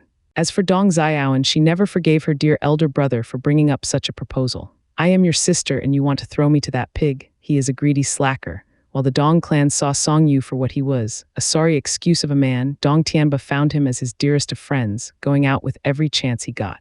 What greedy slacker? He is true to himself, unlike those hypocritical gentlemen.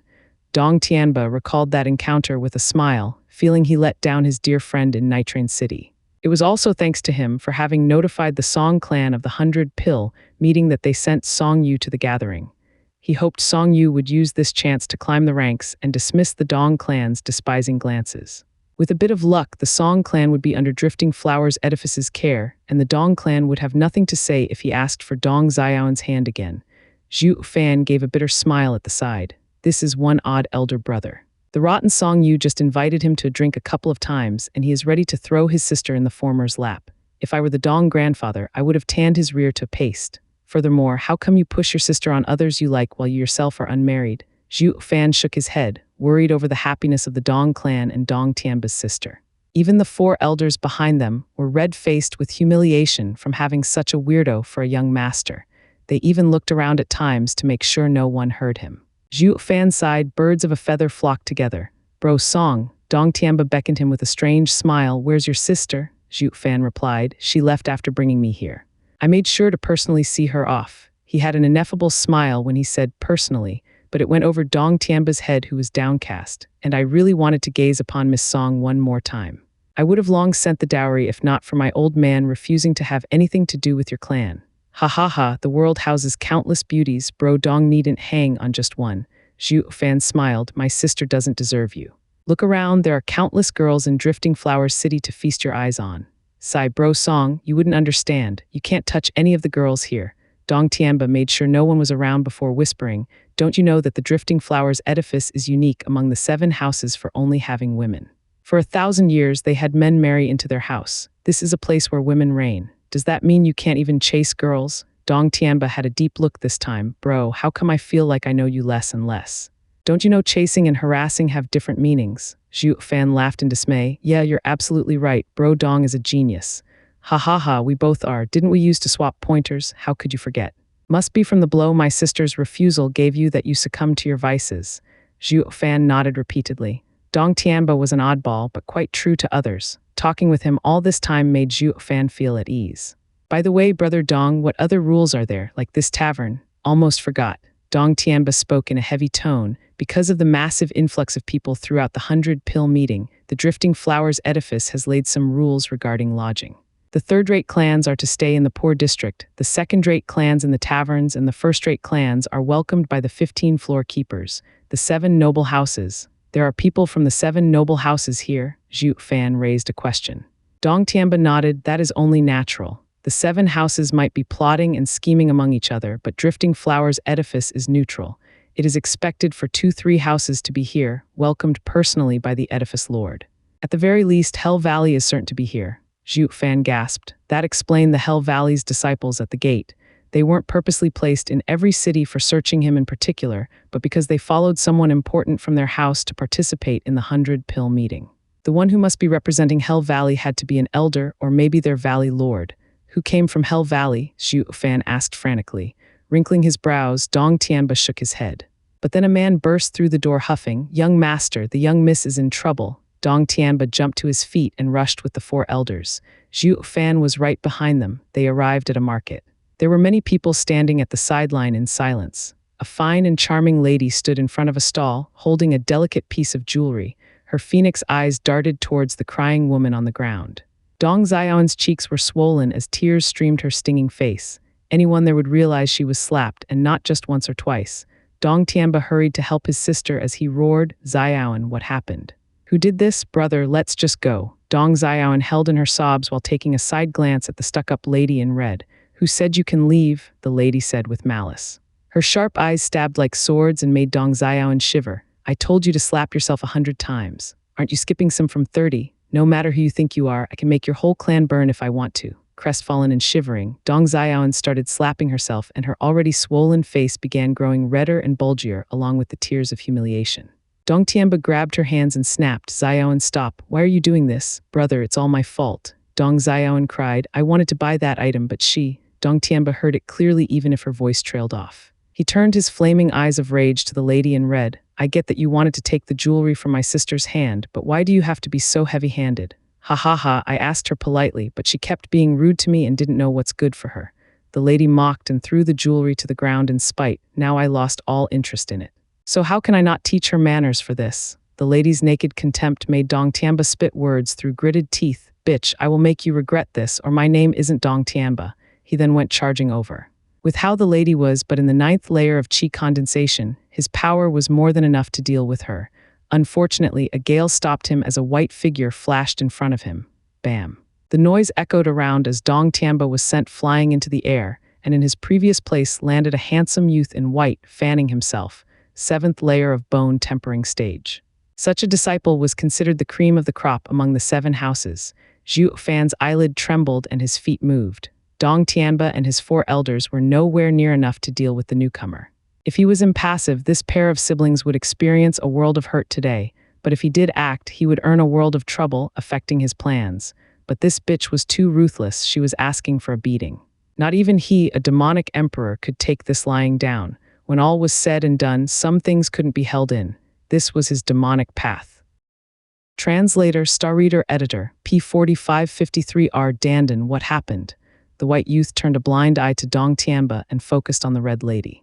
She, on the other hand, had only naked disdain for the Dong clan. Nothing of importance, just some blind dogs yapping at my feet.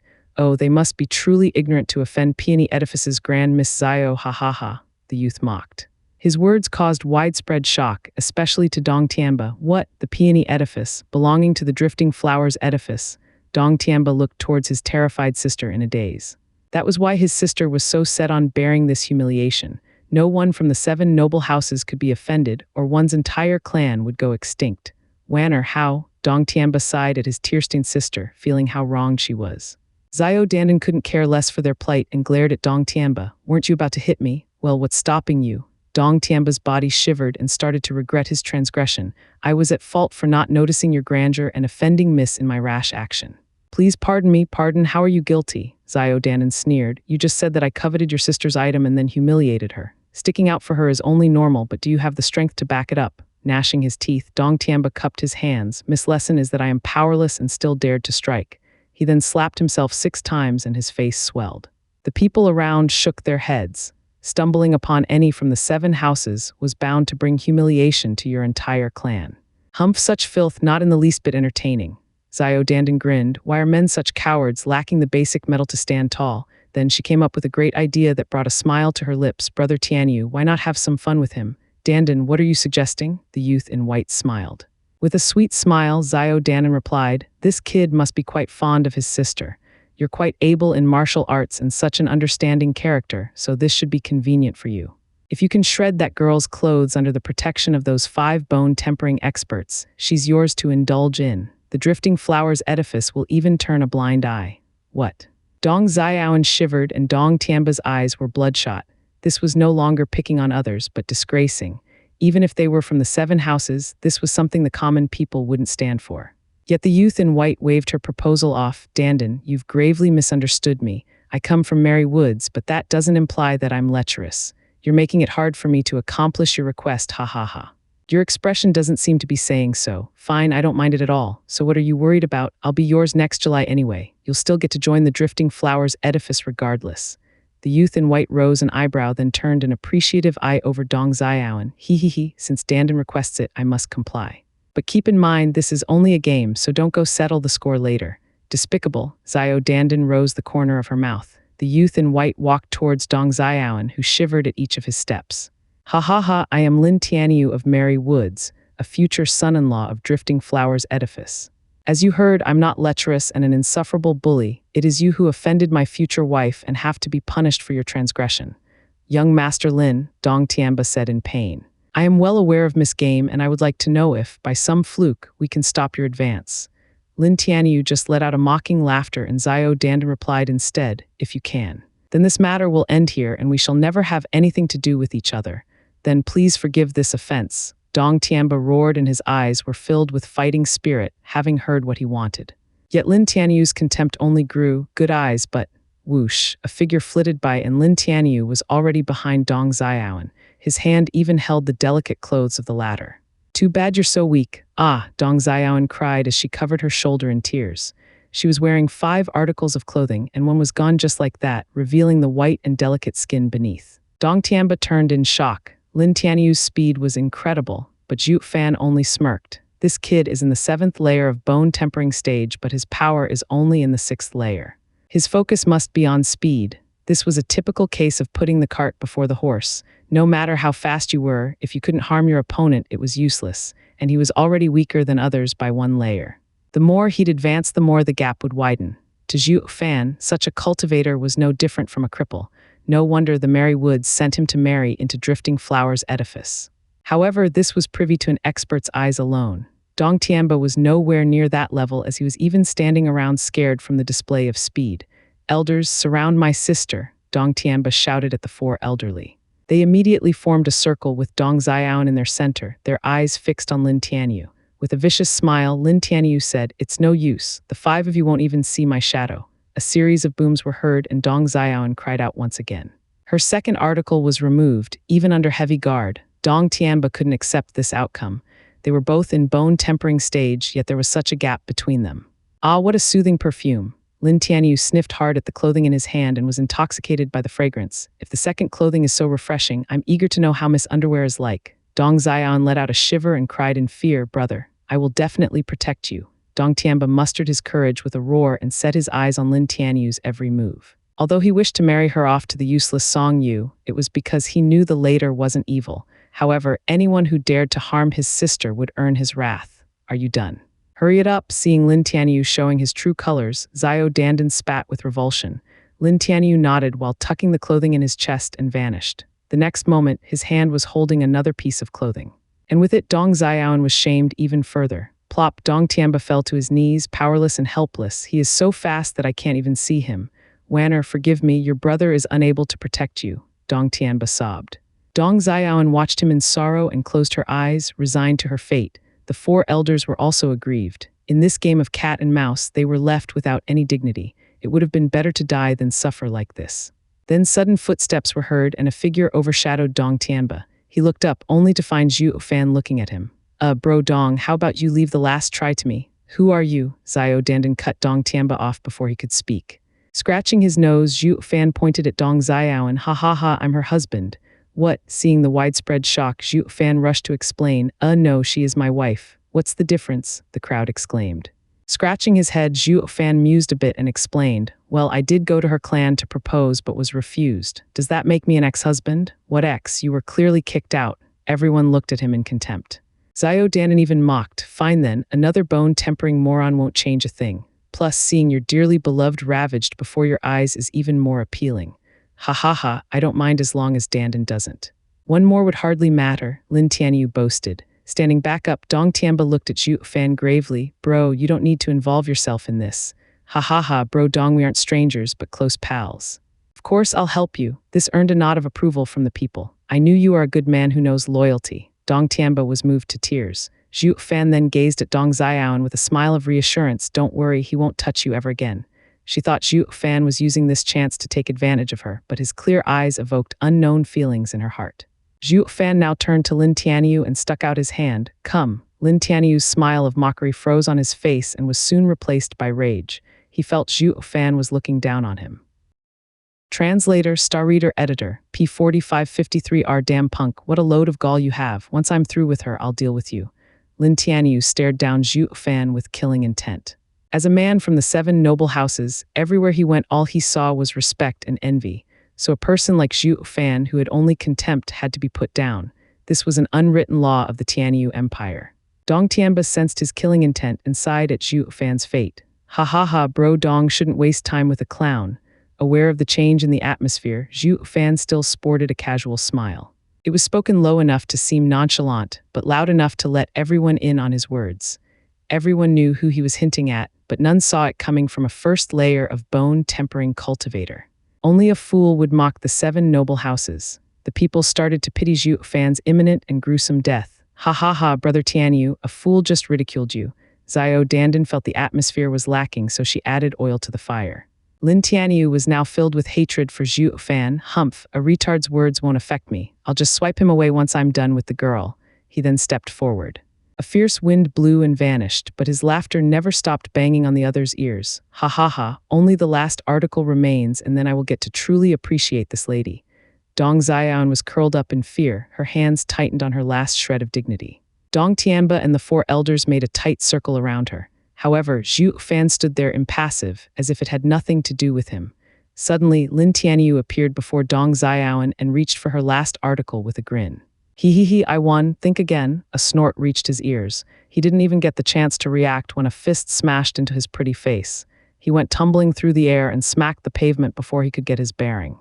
When he got up from the ground, his cheek was already swollen. What just happened? The two were so fast that the onlookers didn't see a shadow. They only heard 2 loud sounds and then came Lin Tianyu kissing the ground. Zhuo Fan also appeared, his hand outstretched above Dong Xiao. You, got him? Dong Tianba was stunned. When not even himself and his 4 elders could save his sister, this kid managed to save the day. Putting aside the fact that his first layer bone-tempering cultivation held more power than a 7th layer, his speed alone was inconceivable.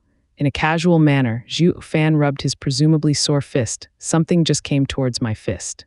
Oh, it stings. His words startled everyone and Dong Tianba even began to laugh. Ha ha ha, great, bro, how did you do it? I couldn't even see him. Do you even need to see? Zhuo Fan rose an eyebrow and sported a vague smile. Isn't his target obvious? If you build a wall next to her, he's bound to bump into it. It was so obvious now that everyone could think of it. They were so focused on Lin Tianyu's speed mastery that they were led by the nose. But even with his impressive speed, his target was Dong Xiao. All they had to do was keep their eyes on her. This simple reasoning almost made them tear up. Amazing, an elder praised Zhuo Fan. Young Master Song is really a genius worthy of our young master's admiration. Ha ha ha, see little sister. Don't I always say bro Song is a man of ethics and talent? If it wasn't for him, you'd never have escaped this predicament. Dong Tianba laughed as he lifted the weight off his heart. Dong Xiao blushed as she conveyed her thanks and appreciation to Zhuo Fan through her eyes. Waving it off, Zhuo Fan made eye contact with Dong Tianba. Bro Dong, can you stop? It's not up to you how it ends. Picking up on his gesture, Dong Tianba walked before Zhao Dandan with a smile. Miss, we were lucky to have stopped this youth. I'm sure a disciple from Drifting Flowers edifice wouldn't cross her word, so let us end it here. I will be taking my sister now. With a deep bow, Dong Tianba was about to leave. Wait, Zhao Dandan eyed the crowd and gave a lopsided grin. I will forego this matter, of course, but too bad Brother Tianyu isn't too fond of that idea. Humph, in all my life, I've never been punched so hard. Lin Tianyu stared with killing intent. I am not one to pick on people, but this game has yet to entertain me enough. I would have to ask you all to keep me company throughout the end. What? While the others were lamenting inside, Dong Tianba shouted in anger, and when will the game conclude? It'll be over when I say so, Lin Tianyu sneered. This came as a terrible shock to the Dong clan. Wasn't it the same as saying it wouldn't end until they'd have no dignity left? You're too freaking petty to even take a loss. Zhuo Fan scratched his nose and tightened his fist. Seems I can return this with courtesy. He didn't want to blow this matter out of proportions any further, but this rotten couple didn't know when to stop. Ha ha ha, this barbaric game is fun, let me join too, Zhuo Fan laughed. He attracted the eyes of everyone and also Dong Tianba's confused look. Zhuo Fan, however, didn't care about them. I used to play such a game with Bro Dong not too long ago. I ripped his woman's clothes while he ripped my woman's. The first to finish got the woman. Right, Bro Dong, Zhuo Fan hinted. Dong Tianba quickly woke out of his stupor and nodded, but it seems this game isn't completely fair. You get to tear my woman's clothes while I have no target. Lin Tianyu mocked. You think you are all-powerful just because you landed a lucky punch? Ha ha ha, wishful thinking. Zhuo Fan spoke flatly. Young Master Lin, are you scared or perhaps whipped? Chuckles resounded all around, Zhao Dandan's included. Despite being fearful of the 7 houses, everyone cursed them behind their backs. Lin Tianyu was livid but still deferred to Zhao Dandan by looking her way. Frowning, Zhao Dandan spoke plainly to Zhuo Fan. It seems besides Zhuo Fan, there are more and more people cropping up who slight the 7 houses. But do you have what it takes? If you can take even one article of clothing from me, I will kick Brother Tianyu out and marry you instead. Zhao Dandan's challenge first came as a shock, then forced laughter spread as everyone came to realize the gap between the two. The 7 houses reviled those beneath them. How could they even entertain the thought of accepting a nobody into their house as a groom no less? With an evil smile, Zhuo Fan blinked. Miss Dandan, be careful of what you say lest you'd end up crying. You're the one who's going to wail. Zhao Dandan stuck out her chin. All right, enough talk. Get ready, I'm about to start. Lin Tianyu roared over their conversation. Dong Tianba was getting into position, but Zhuo Fan waved him off. Ha ha ha, since I talked about fairness, only I will be defending Dong Xiaoan lest he'd use it as an excuse to be even more shameless. Bro, Dong Tianba cried, but nodded in the end. I'll leave my sister in your care. He then took his elders to the side. Miss Dong, do you trust me? Zhuo Fan stared at Dong Xiaoan. She jumped but nodded in the end, realizing the repulsive lecher from before was replaced by a reliable young man. Zhuo Fan grinned, great, enjoy the show. But just then a cackle came into their ears. Ha ha ha, the last article is mine. Dong Xiaoan curled up in fear, but Zhuo Fan was as calm as ever. He even had a mocking smile on his face. Bam! A crack resounded, and Lin Tianyu didn't even get to touch Dong Xiaoan as he was sent tumbling in the air before hitting the pavement again. He was filled with shock. You could see me. As he turned around, Zhuo Fan's eyes were cold. Whoosh! With a crack of thunder, Zhuo Fan appeared behind Zhao Dandan. His hand flashed and her dress was torn apart. You call that speed? Zhuo Fan's mockery shocked the crowd. This kid is an expert. How could this be? Zhao Dandan watched the drifting cloth in shock. How could she not know her future husband's strongest point? Mary Woods was known as the Wind House, known for having the fastest speed in the empire. Not to mention, Lin Tianyu chose to abandon power for even more speed. He reached such a mastery that even a peak bone tempering expert would be left in the dust. However, a low-level bone tempering brat did the unthinkable and managed to surpass him. Not only was Zhao Dandan incredulous, but so was Lin Tianyu. His face was frozen in shock as no words could leave his mouth. As for Dong Tianba's group, they were slack-jawed, particularly young Master Dong, who knew Song Yu for ages. Never once had he displayed such outstanding features. Yet here he was, a third-rate clan's member winning against a 7 houses disciple. Everyone became silent, with all eyes focused on the proud Zhuo Fan, their words stuck in their throat. Grinning evilly, Zhuo Fan sniffed and said with satisfaction oozing from his voice, Miss Dandan, you truly are an amazing beauty, evident from this fragrance. I will never forget this soothing smell for as long as I live. Zhao Dandan stared at him with a red face. Lin Tianyu was turning green, his heart bleeding from hatred. Bastard, you dare harass my wife in my presence. Do you take Mary Woods for nothing? Taking a side glance at Lin Tianyu, Zhuo Fan grinned inside and flashed before Zhao Dandan. She then cried in panic when Zhuo Fan hugged her. She tried to resist, but was a moot effort against Zhuo Fan's cultivation. Damn brat, what do you think you're doing? Lin Tianyu roared. Zhuo Fan watched the red-faced Xiao Dandan and raised an eyebrow in challenge. Miss Dandan, I'm not as flimsy as that weak lord. I've always learned to take the initiative with a woman. My actions were a bit rude to you, miss, so you can hit me or curse me, but I'll still do the same. Xiao Dandan was glaring at him, yet her heart stirred. Zhuo Fan's pushy attitude was worlds apart from Lin Tianyu's flattery. This feeling was so new to her that she didn't know where to place it. Rotten brat, let go or you'll be sorry. Zhuo Fan was courting his woman before his eyes and even before the public. Something that Lin Tianyu could not bear any longer, but Zhuo Fan was far from done. He pulled her closer instead, eliciting a charming cry from Xiao Dandan. It made any male on the scene feel their pulse quickened, swallowing dryly and sporting wide and nasty grins. Meanwhile, the women around blushed. Lin Tianyu's face was ashen, wishing to tear Zhuo Fan limb by limb. Snorting, Zhuo Fan raised a taunting eyebrow. Brother Lin, isn't this a game of your own accords? Since time immemorial, the winner receives everything while the loser ends up with nothing. If Brother Lin wins, you'll have 2 women. If not, well, Zhuo Fan patronized, then turned to blow his hot breath in Xiao Dandan's ear. Miss Dandan, if I win, please be so kind as to kick this man out and make me your guest. His tone was soft, yet his words traveled far, particularly stabbing into Lin Tianyu's ears. However, this wasn't what struck his core. It was Xiao Dandan's blushing and faint nod. Zhuo Fan had given another wave of shock to the crowd, and many were now eyeing him with envy. Damn rotten bastard. He snatched a drifting flowers edifice's girl right out of that flimsy Mary Wood's disciple in minutes. His skill is worthy of being a pioneer in the sacred art of chasing skirts. If I had such skill, I would also take a drifting flowers edifice girl for myself. Lin Tianyu trembled, his lips leaked a trail of blood. Bastard, you've taken this too far. Ha ha ha, what of it? What goes around comes around. Next time, if you're lucky enough to win, then speak. Zhuo Fan's wicked grin wasn't in the least bit heroic or worthy of his conquest, but it made everyone's heart shiver, while the women were swooning. Lin Tianyu had a belly full of hatred. Zhuo Fan's incessant mockery was trumped by stealing his woman. This exceeded his bottom line long ago. Son of a bitch, once I peel your girl's clothes, I'll finish you off. Lin Tianyu appeared before Dong Xiaoan. She cried in fear, but Lin Tianyu's evil clutches didn't arrive. A slap cuffed him over the ear into the ground. When he looked up, Zhuo Fan was back next to Xiao Dandan, continuing to mock. Miss Dandan, that limp noodle lost again. I'm afraid I will have to relieve you of another article. A rip was heard, and an article left Xiao Dandan's body more exposed. Zhuo Fan lifted her chin. Miss Dandan, please, don't blame my uncouth act. Her charming eyes rolled and her face turned rosy, playing coy. Can't you be more gentle? Ha ha ha, I am uncouth and unmannered. This is something that won't change for as long as I live. Zhuo Fan shook his head.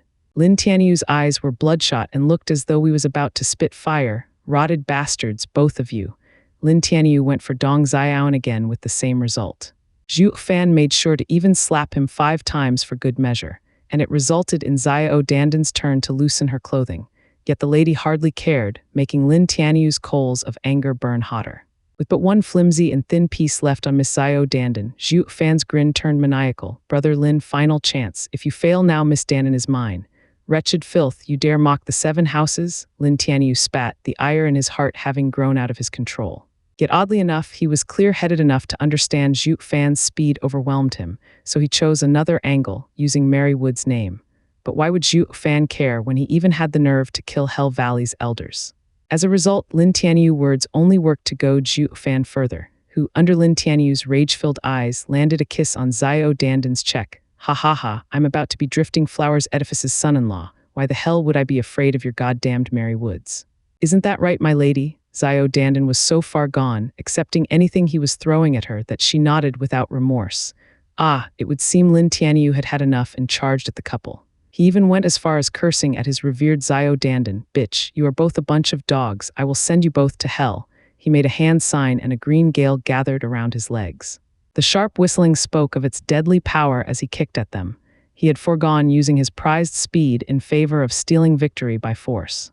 Mid-spirit ranked martial art, razor kick. Xiao Dandan cried in shock. Lin Tianyu, the gall of you to try to kill me right in Drifting Flowers Edifice's city. Humph, for a skank like you, I will do the world a favor by killing you both. Xiao Dandan was now afraid after noticing the killing intent in his eyes.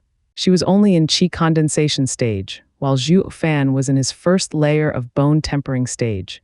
It was not possible for him to take on such an attack. However, Zhuo Fan just mocked. Brother Lin, is this your final struggle? Oh, how pathetic. Zhuo Fan's arm snaked around Zhao Danan's waist while his other acted as a shield. Bam. The green gale lashed at Zhuo Fan's arm, but the sounds coming out of it was that of screeching metal. The kick didn't even scratch his arm, though his sleeve did turn to shreds, revealing an all-glorious and perfectly chiseled arm. This can't be, Lin Tianyu seemingly crazy as he muttered. You're a body cultivator, how can you be so fast? With a mocking smile, Zhuo Fan simply replied, who told you that we can't also train in speed? Trading off power for such measly speed will only be done by a dumbass like you. Zhuo Fan's eyes evoked killing intent that turned Lin Tianyu into a shivering mess. He didn't get to react as Zhuo Fan kicked him on the head. Blood spurted and Lin Tianyu felt a sharp pain digging its way into him. He let out one final wail before his eyes lost their light and slumped on the ground. None of the people could believe their eyes. A simple kick finished a 7 noble house's disciple, who had a 6-layer advantage over his opponent. The fight ended not in praise of power or speed, but rather mockery towards Mary Woods. Miss Dandan, did you see that? I don't discriminate, I am as uncouth and rude to men as well. If your fiancé lives, he still won't see reason. I hope you do not blame me for this. Zhuo Fan acted like his crime never happened and resumed flirting with the lady. Zhao Dandan watched him enamored and blinked in joy. You've done perfectly. With you around, why would I need that trash for? Don't you worry, you'll soon join Drifting Flowers Edifice and Mary Woods won't be able to lay a finger on you. Ha ha ha, thank you Miss Dandan for your care. Just that, Zhuo Fan eyed Zhao Dandan's last vestige of dignity. According to the rules, for your fiancé to lose, I'd have to pry out the last article, with a coy and blushing face. Zhao Dandan wrapped her soft lily-white hands around his neck. Brother, I am soon to be yours. If you want my body, you'll have to wait till tonight, or do you want the people to see everything? Ha ha ha, Zhuo Fan scratched his nose after looking at her delectable body. Then Zhuo Fan's eyes turned sharp and startled the flirting woman. Humph, weren't you listening? What goes around comes around. This goes for you too. Zhuo Fan reached for her last piece and Zhao Dandan was filled with fear. Would she have any face left to walk into Drifting Flowers Edifice if she went naked in the middle of the city? Suddenly, a loud shout came, "Stop!" and 2 blue silk ribbons drifted over. Zhuo Fan's hand froze in shock, a profound heaven expert. Translator, Star Reader, Editor, P4553 are 2 blue silk ribbons shot towards Zhuo Fan. He thought of dodging, but he dismissed that idea. Despite not unfolding his wings, his speed was beyond the bone-tempering stage, thus allowing him to one-up Lin Tianyu. This was a shock to everyone, but not unlikely to happen. In the case where his speed was to match a profound heaven expert's, that would label him a monster. Across the vast world, he might be the sole person with such a deviant degree of body refining. It was tantamount to telling everyone who he was. I'll have to gamble. One ribbon tightened around him and made any movement impossible. There, he reminded himself. I just need to showcase how strong I am, but within limits. Unlike that known deviant Zhuo Fan who could kill a profound heaven expert, the other wrapped Zhao Dandan in a protective embrace. What followed next was the arrival of the owner of the ribbons. The people lowered their heads in respect, as did Dong Tianba and his sister. Zhuo Fan only gave her a rough glance. She was a lady in her 30s, wearing a thin veil over half her face, yet incapable of hiding her grace. And with how high her cultivation was, it garnered even more respect.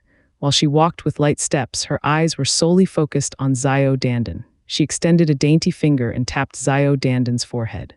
Yuan Qi entered Zhao Dandan's body and made her shiver, while also taking away the redness in her cheeks. Where am I? Zhao Dandan looked around in confusion, but when she saw Zhuo Fan, it all came back in a flurry of images. She cried in shock and her face went beet red. How could I have done that? Silly child, you can't even tell when you were tricked. The woman in blue shook her head, then her eyes snapped to Zhuo Fan. Little brother, if you are intent on chasing after Drifting Flowers Edifices, girl, you can chase them using your skills. But don't you think using bewitching whispers is demeaning and vile? Zhuo Fan praised her in his heart. She's quite perceptive. Bewitching whispers affected a person's mind so that the user could lead his victims to do whatever he wanted. This was how Zhuo Fan got hold of Zhao Dandan so easily. This little trick wasn't a demonic cultivator's secret skill, but not anyone could employ it. First of all, the user's soul had to be strong, which made most of the demonic cultivators beneath profound heaven stage unable to use it. And because this skill had limited power, most demonic cultivators did not train to use it. Ergo, the number of people aware of bewitching whispers were few and far in between, yet here was one woman who knew its effect. Zhuo Fan grinned, "Lady, I have no intention of chasing Miss Dandan. This is only for the sake of teaching her a lesson. Senior aunt, don't listen to this runt. He dared to humiliate me and looks down on drifting flowers edifice. Zio Dandan was raging as she recalled the scandal she partook in. Even tears started swelling in her eyes. However, the blue woman eyed her coldly and shouted, "Quiet, haven't you had enough of disgracing yourself?" Then turned to Zhuo Fan. "I would have long ago put you in your place if not for knowing you had a good reason for using that foul skill to charm a woman in Drifting Flowers City." The woman then turned her attention to Dong Xiaoan and spoke an apology. "Miss Dandan was spoiled by her master. I will make sure to punish her. Please don't take it to heart." "Ah, I would never." Dong Xiaoan was startled. The lady in blue smiled as she flew, and 2 ribbons took Zio Dandan and the unconscious Lin Tianyu. But Zio Dandan didn't forget to glare at Zhuo Fan with loathing. Zhuo Fan, though, did not care. He was thinking of the blue lady's last brief look she gave him. Thanks to Zhuo Fan's strong soul, he managed to sense it. "Was I just found out?" Zhuo Fan frowned as he watched her leave. "Brother," Dong Tianba came with the rest to Zhuo Fan to express his gratitude. "Thank you so much. If it weren't for you, the Dong clan's name would have been sullied. Damn it, none of the 7 houses' domain is safe to linger for long. Big brother Song, thank you." Dong Xiaoan tightened the thin clothing on her body and spoke shyly. Not paying attention to any of this, Zhuo Fan spoke with a frown. "Bro Dong, who was she?" Dong Tianba's tone was grave. "Drifting Flowers Edifice's first overseer, the Iris Edifice's Chin Caking. Ha. Such luck that the one we met was the Iris Overseer. She is honorable and kind. She is known to never pick on clans and other disciples. But if it were Peony Overseer with her fickle personality, she would have released her wrath on us. I see, with her cultivation, it is no wonder she is an overseer." Zhuo Fan took a deep breath and ripped the ribbon to shreds. "Bro, how are you so strong? That was Iris Overseer's ribbon imbued with her yuan qi. How did you break out of it?" Dong Tianba watched Zhuo Fan as though he was viewing a monster. "I feel like I don't know you anymore." Laughing, Zhuo Fan waved it off and took out a small bottle. "The Song clan is third-rate, but we have our ways. Look, this is our body tempering pill. It's all thanks to this that my body is so strong." As if body tempering pill is only a 4th-grade pill. It's not outstanding enough to make you stronger than a 7th-layer bone tempering cultivator and break out of a profound heaven expert's restriction. Dong Tianba's expression remained impassive. Zhuo Fan smiled. "It wouldn't be a secret method of the Song clan if anyone could refine it. You think I'd join the 100-pill meeting if it weren't for this?" Dong Tianba was starting to believe him after hearing Zhuo Fan continue to praise the pill. But what they didn't know was that these were only lies made up by Zhuo Fan. Meanwhile, Zhuo Fan was feeling vexed. He could not understand why Chin Caking did not expose him if she knew who he was. Did she go to call for help thinking she could not defeat him? If that is the case, then staying here would be all the more dangerous. She could be asking for backup.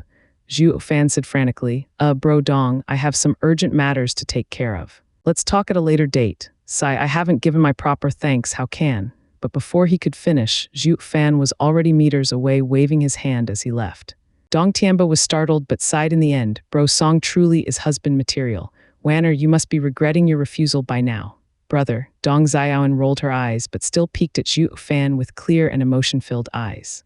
Meanwhile, at the Drifting Flowers edifice in the guest hall, a charming and enticing woman in red sat in the lounge. She wore a thin veil, obscuring her most prominent features. But it couldn't hide the fire in her eyes that could stir the coldest heart. She was a true vixen. On her left was a middle-aged man with even whiter hands than hers. He was stroking his goatee, but his eyes rested on her every curve. The woman in red rolled her eyes and smiled. "Elder Lin, do I have something on me?" Cough, Peony Overseer must be joking. The old man faked his cough and showed an embarrassed smile. "I can't help but wonder, why isn't the exalted edifice lord present and it is the Peony Overseer who is welcoming me instead? He, is Elder Lin not satisfied with me?" The lady fluttered her eyes at him. Her gesture almost stole the elder's soul away, finding it difficult to reply. Peony Overseer is very considerate and kind and ha ha ha. Humph, I came here to join the 100-pill meeting, not to see you two flirt." An angry snort came from Peony Overseer's right, a red-haired elderly. "Since the meeting hasn't started, I'll be leaving. I have important things to take care of." "Hell Valley's 5th elder, why are you so vexed?" Peony Overseer smiled. "The meeting will commence upon the edifice lord's order. The great houses have yet to gather, so it is only natural for it to take a while longer." Peony Overseer, don't listen to this old goat grumble. These days, Hell Valley was sacked of its 3 elders by a mere brat. They lost all credibility, so how could they have the patience to participate in the 100-pill meeting? Right now, 5th elder must be thinking of new and ingenious ways to skin that punk alive. Or maybe the anxiety of having his poor little elderly life in danger got him wound so tight he has been jumping in his sleep. It must be torture, ha ha ha. Lin Zishan, screw off. I wonder how many elders Mary Woods would lose if they met that brat. Fifth elder slapped the table and glared at the middle-aged man.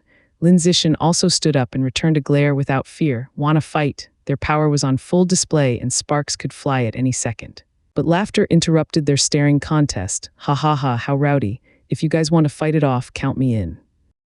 Translator, Star Reader, Editor, P4553R. Those words were made by a man in a green robe entering the guest hall. His hair was green, his eyes were green, and even his beard was green, painting a particularly strange image. He had a violet gourd strapped to his waist. His appearance caused Elder Lin and the fifth elder to show respect. "Master, you are amazing beyond words. Not even Hell Valley and Merry Woods dare utter a sound in your presence, ha ha ha." A youth in his 20s came following behind the elder. He was at peak bone tempering stage.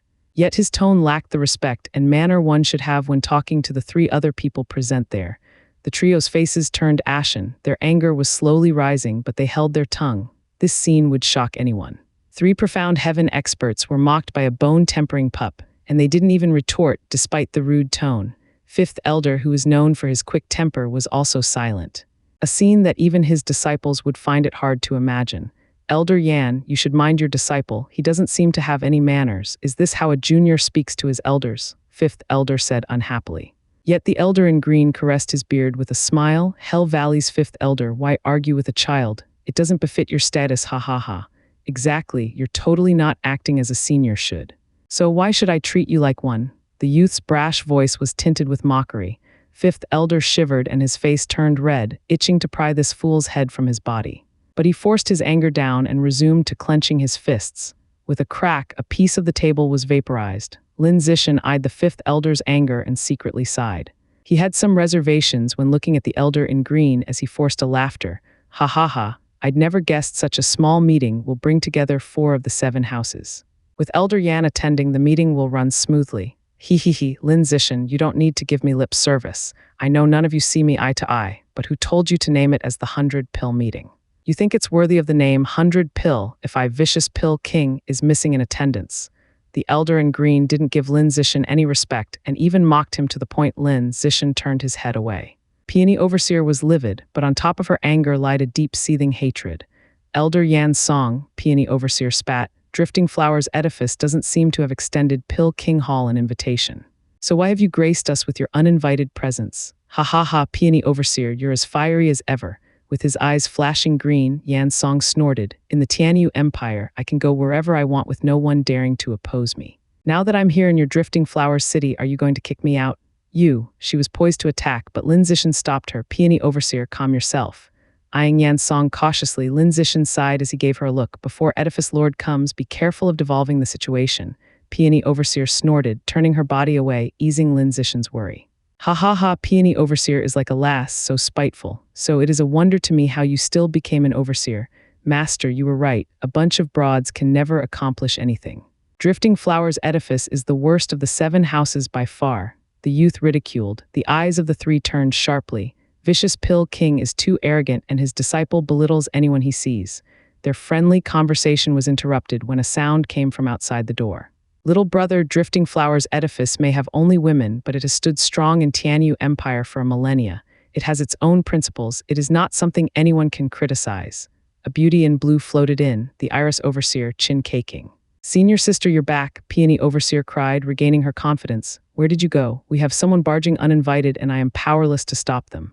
Peony Overseer's eyes snapped to Yan's song, but chin caking simply smiled. "Shouldn't you be taking care of your precious disciple instead?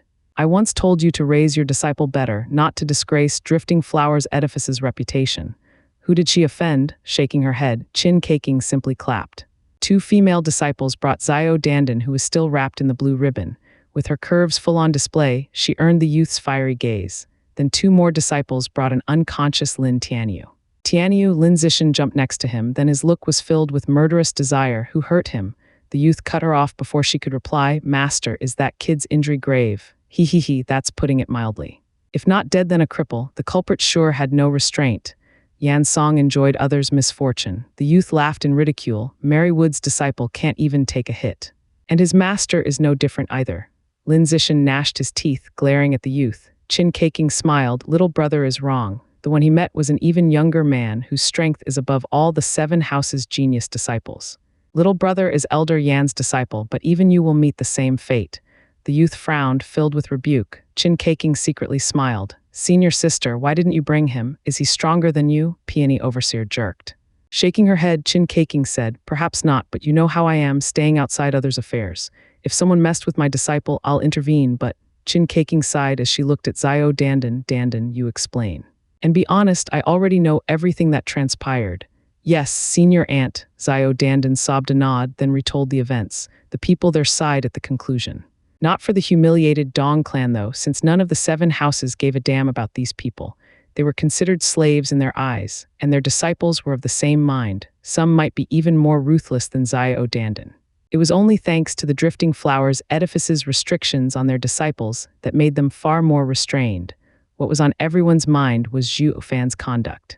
Not only did he end the humiliation the Dong clan received, but turned the humiliation back at Zio Dandan and her fiancé with such a savage method. Fifth Elder couldn't help associating him with a familiar figure.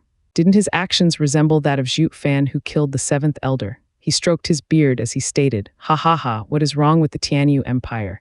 With Zhuo Fan as the origin, many more are starting to belittle the 7 houses, assaulting our disciples again and again. If we don't keep them in check, none will fear us. He, isn't it all because of Hell Valley's incompetence? You have yet to find that insolent brat too. You're making us, the other 6 houses, look bad," Yan Song mocked. Fifth Elder wasn't angry as he turned to the youth behind him with a smile. "Yeah, it's all our fault. But for an elder to step into a disciple's conflict, isn't it more shameful? Lin Zishan, too bad you didn't bring another disciple to take revenge for Tianyu and save that Dandan girl's reputation." The youth jumped in front of Zio Dandan before Lin Zishan could reply and took her arm. "Come with me, I will avenge you." And with that short declaration, the two were gone, causing the 5th Elder to show a broad smile. "Insolent, that brat has no manners at all. He even ignored my presence and took my disciple away." Peony Overseer's lip trembled in rage. Yan Song waved his hand as he walked off. "Ha ha ha, in this world, a woman's fate is to land in a man's arms." Drifting Flowers edifice wouldn't have lasted so long without this. When Yan Song was gone, the 5th Elder's eyes squinted as he too took the initiative to leave. That old fool must have also sensed it. Peony Overseer was confused. "Why is everyone leaving?" Lin Zishan frowned, eyeing Chin Caking with a profound gaze. "Iris Overseer, are you certain that troublemaker isn't that demon Zhuo Fan?" "What?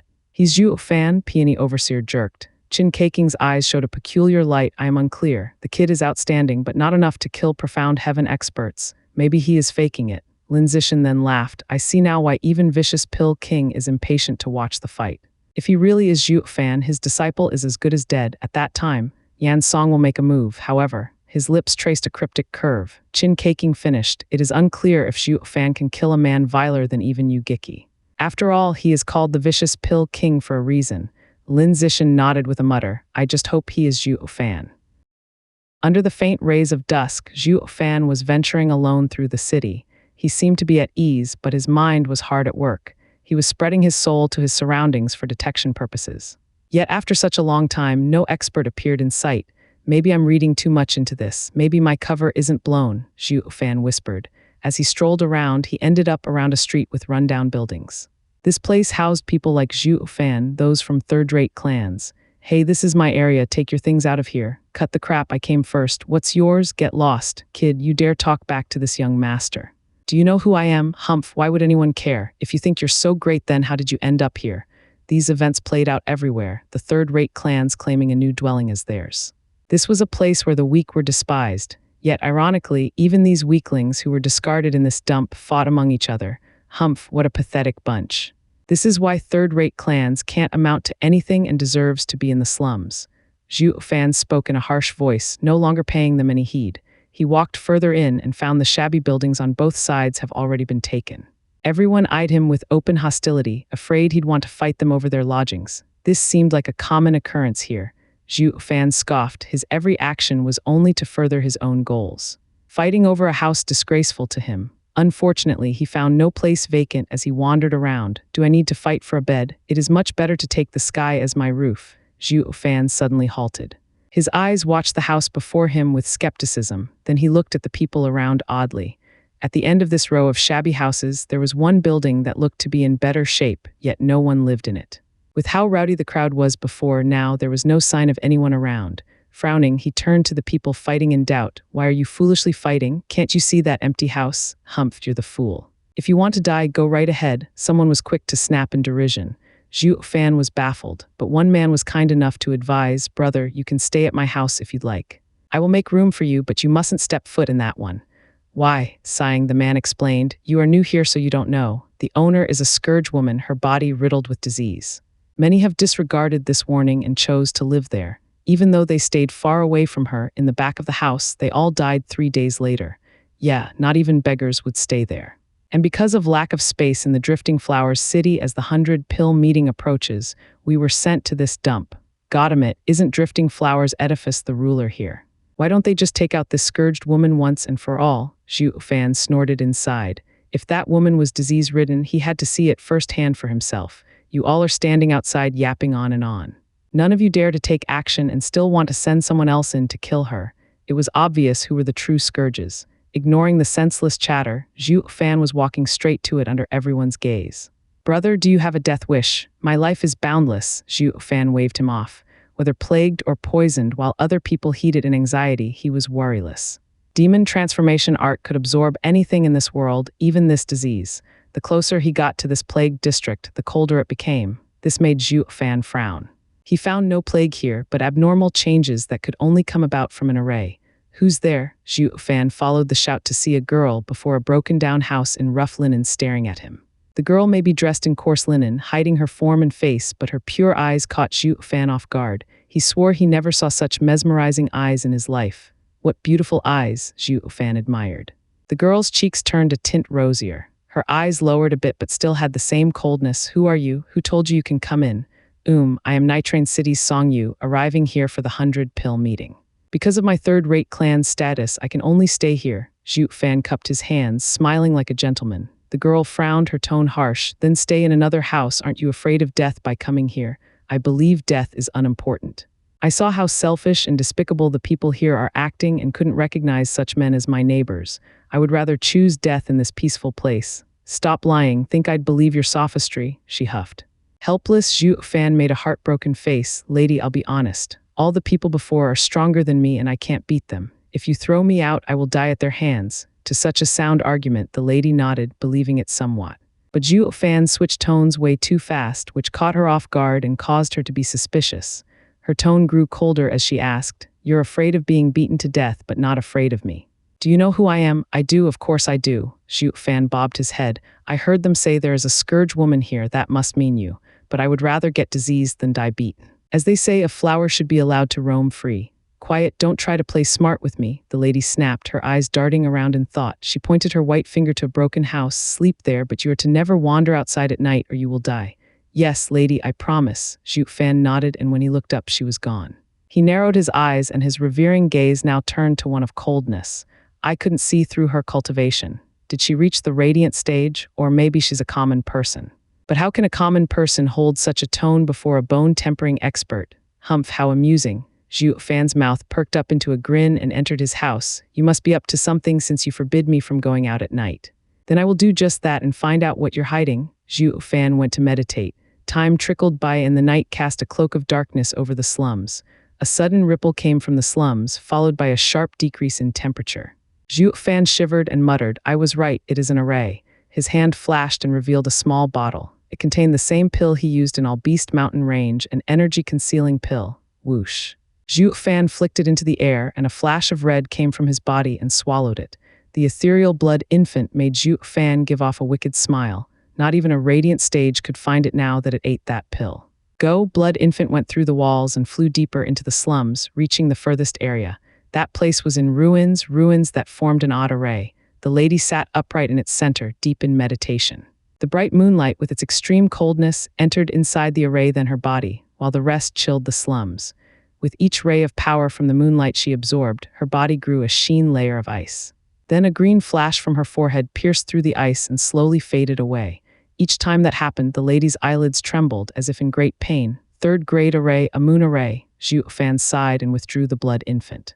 He now understood why the previous people died. He thought it was because of the Scourge woman's vile conduct or her disease, but after he saw it, he knew that it was neither of those. She was only treating herself. The ignorant people approached her, and the moonlight's yin energy ravaged through their meridians, and that damage eventually killed them. Moon array allowed one to absorb the moon's yin and cultivate, but spending too much time in it would throw one's inner balance out of whack. Yet this scourge woman had no intention of cultivating, she was just using the moon's yin to suppress the poison inside her. Unfortunately, this was not without side effects. As yin gathered inside, her meridians would start to deteriorate, and one day she would become a cripple. The more she tried to contain the poison, the more violent it would be when she couldn't hold it in check any longer. It could even take her life. Such a scene caused even the great demon cultivator, Zhuo Fan, to feel pity for the lady. Just what poison was so deadly that needed such an extreme method to suppress it? At the first ray of dawn, the moon hid back behind the forest while the sun was rising to take its rightful place in the sky. In its shine, the ice on the scourge woman thawed. The lady opened her eyes and sighed with exhaustion. "Lady," a cry of shock came from Zhuo Fan, holding fruits to his bosom as he staggered towards her. The scourge woman jumped to her feet and waved the leaves to cover the array. Then she snapped a glare towards Zhuo Fan. "Didn't I tell you not to wander about? What are you doing here? Lady, you didn't say anything about going out during the day." Zhuo Fan acted oblivious to the array beneath him, pointing naively at the sky. The scourge woman was stunned, then blushed. She rebuked, "If you are to stay in this place, you must remain in your quarters even through the day, or I'll kick you out." Zhuo Fan shuddered from the heavy injustice that befell him. He hanged his head and walked away with remorse, but then he turned to leave the fruits before the woman. "Lady, I find your complexion to be slightly pale, so I picked these this morning. Please take them. And thank you for letting me stay." Zhuo Fan sighed and trod away. He made himself out to seem as though he was a particularly bleak figure, filled with loneliness, who had suffered a dash of injustice. The woman turned from him to the fruits and her heart softened, picking one up. Zhuo Fan's back was towards her, but his soul gave him full knowledge of her every move. He let out a devious grin. So long she picked just one fruit, it proved he had made a breakthrough to her heart. Next, he needed to stick to her for as long as possible to find out the poison that had cursed her. There's a fine line between godly medicine and abominable poison. As the 100-pill meeting hadn't begun yet, he had no clue where to search for rare ingredients. Since he had the time, who knew if he might get something from sticking close to the scourge woman? Women are the best swindler and, ironically enough, the easiest targets. Zhuo Fan snickered inside as he slumped away from her sight. Noon, the scourge woman was doing her usual routine, sitting upright on a rock, absorbing the sunshine one breath at a time. A sudden hubbub pierced her ears, disturbing her inner peace. With fire in her eyes, she marched to the source. She watched a throng of people raving, "Kill him, beat that lousy punk to death." She approached doubtfully and witnessed Zhuo Fan wrestling with a stocky third-layer bone tempering expert. She shook her head ready to leave, but Zhuo Fan yelled at the top of his lungs, "I won't let you insult her. She is a good person. Screw you. That scourge woman killed numerous people already and you still dare to take her side." The stocky man he was fighting against punctuated his reproval with a slap. But Zhuo Fan was stubborn as a mule. He was mocked, roughed up, shamed, yet his eyes never lost their will to fight. "Humph, she's been living here long since you came barging in. Before then, some people die to God knows what, and you people start slander the lady. Can you even call yourself a man? Hey, this kid is asking for it. Finish him off. Yeah, letting him live will invite disaster upon us. He is just like that scourge woman wanting to kill us all, but before he kills us, we'll just have to take him out. Kill, kill," the crowd began chanting like madmen. The scourge woman saw this unfold with a shiver as anger started to well up in her eyes. "Stop!" A crisp shout rang in their ears, even over the thunderous roars of the mob. They turned in shock, then shivered in fear, staggering away. "It's the scourge woman, watch out everyone, or she'll infect you if she gets too close." In an instant, the people around started to run off. Even that bone-tempering expert dismounted Zhuo Fan's prone figure and fled in fear. The scourge woman walked straight to Zhuo Fan and helped him stand. She only eyed the crowd around them, then brought him back to the plagued house. The mob sighed in relief and wiped their sweat as they watched them go. "Split the money," a sudden shout echoed. The people gathered around again, and at the center was a pile of glittering spirit stones. The dazzling show of light struck the core of everyone. Damn, this must be more than 10,000. Wasn't that kid from a third-rate clan? How did he get so rich? Hey, stop poking your nose in others' business. Who cares if he wants you to beat him up as long as you get paid? This must be around 50,000 spirit stones. That young master said each can take 1,000, not a stone more. I got it. That fellow wants that scourge woman, so he wanted us to make a play. He is playing with fire. Who in the hell would go after a woman plagued with disease? Bam, but his words were welcomed with a flurry of blows. The man turned in shock at the angry, stocky man. "He told you to not speak of this once you get your cut. If just one of you has loose tongues, all of us will end up dead. What's so scary about a rich kid, even if he might be from a second-rate clan?" The first guy was still trying to justify himself, but the stocky man's slap left him traveling through the air. Bastard, I told you to shut up. You can't even begin to imagine what that young lord will do to us if this gets found out. The stocky man's inflamed fists trembled with fear, recalling the scene of a man turning to ashes before him. Zhuo Fan let only him witness the almighty power of fear. The others were oblivious to his devious and poisonous acts. Nonetheless, since this stocky man was the strongest among them, if he was scared, he would share the fear and keep his words in mind. In a flash, they clamped their mouths and left after taking their share of spirit stones. On the other side, the scourge woman took Zhuo Fan to the broken-down house. A small bottle appeared in her hand after seeing his bruised-up and bleeding body. She ordered in a rather cold voice, "Eat it." Zhuo Fan knew it was a healing pill, but he turned his head away. How could those useless bone-tempering men even dent his perfect fifth-grade demonic treasure body? His wounds were self-inflicted to stir pity in the scourge woman's heart, and if he just ate the pill, the woman would just take off. So he put up a tough front like a spoiled brat. The woman, however, was perplexed. "What, scared there's poison? I am not afraid of staying with you. Do you think I'm afraid of you poisoning a pill?" Zhuo Fan huffed. "Didn't you tell me to get lost? Why did you save me then?" The scourge woman eyed him deeply. "Then, why did you still try to defend me before those people? Weren't you afraid of being beaten to death? If I had arrived just 1 second later, you'd have died." Zhuo Fan laughed inside. He knew that after a full night spent on absorbing the moon's yin, the following day would be used on absorbing the sun's yang to warm her meridians. If not, even the strongest of experts could not withstand the corrosive yin energy raining havoc through their body. When he did his rounds around the area, he knew the spot she picked for absorbing yang. It was all a matter of staging a good show with his fellow neighbors. Not even mild-tempered people could keep away from the ruckus once their meditation was interrupted. In layman's terms, it all went according to Zhuo Fan's foolproof plan to breach the scourge woman's psychological barriers and accept him with all her heart. Zhuo Fan turned his head and stared right in her eyes until her own eyes faltered away. He spoke with emotion. "My mother said, eyes are a window to one's soul. There's no way a person with such beautiful eyes possess an evil heart. And you also let me stay. You definitely have a good heart. If those people slander you for murder, how could I stand by and not defend your name?" Zhuo Fan's open bootlicking was filled with childish naivety, lacking the feeling of deception an adult would have. If a lady heard it, she wouldn't loathe this childish behavior. On the contrary, they would like it even more. That's the secret to capturing a woman's heart, not using flowery and sweet words, but to stir her motherly side. This epiphany came to him after talking with Dong Tianba. He used to feel Dong Tianba and Song Yu were simply mighty silk pants. Though their chasing skills were vile and repulsive, it still achieved results. Therefore, he was using the same methods. It's true, the world is filled with wondrous trades. Everyone's a master in something. The effect was obvious. The scourge woman's cheeks tinted red and snapped, silver-tongued.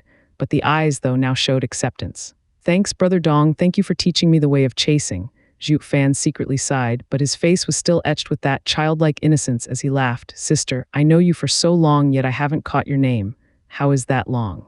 "We only saw each other 3 times. Rolling her eyes, the scourge woman mumbled, "You call me Sister Chuchu." "Yes, Sister Chuchu." Zhuo Fan put on a puppy-eyed face that made even him nauseous, but his hands were tied.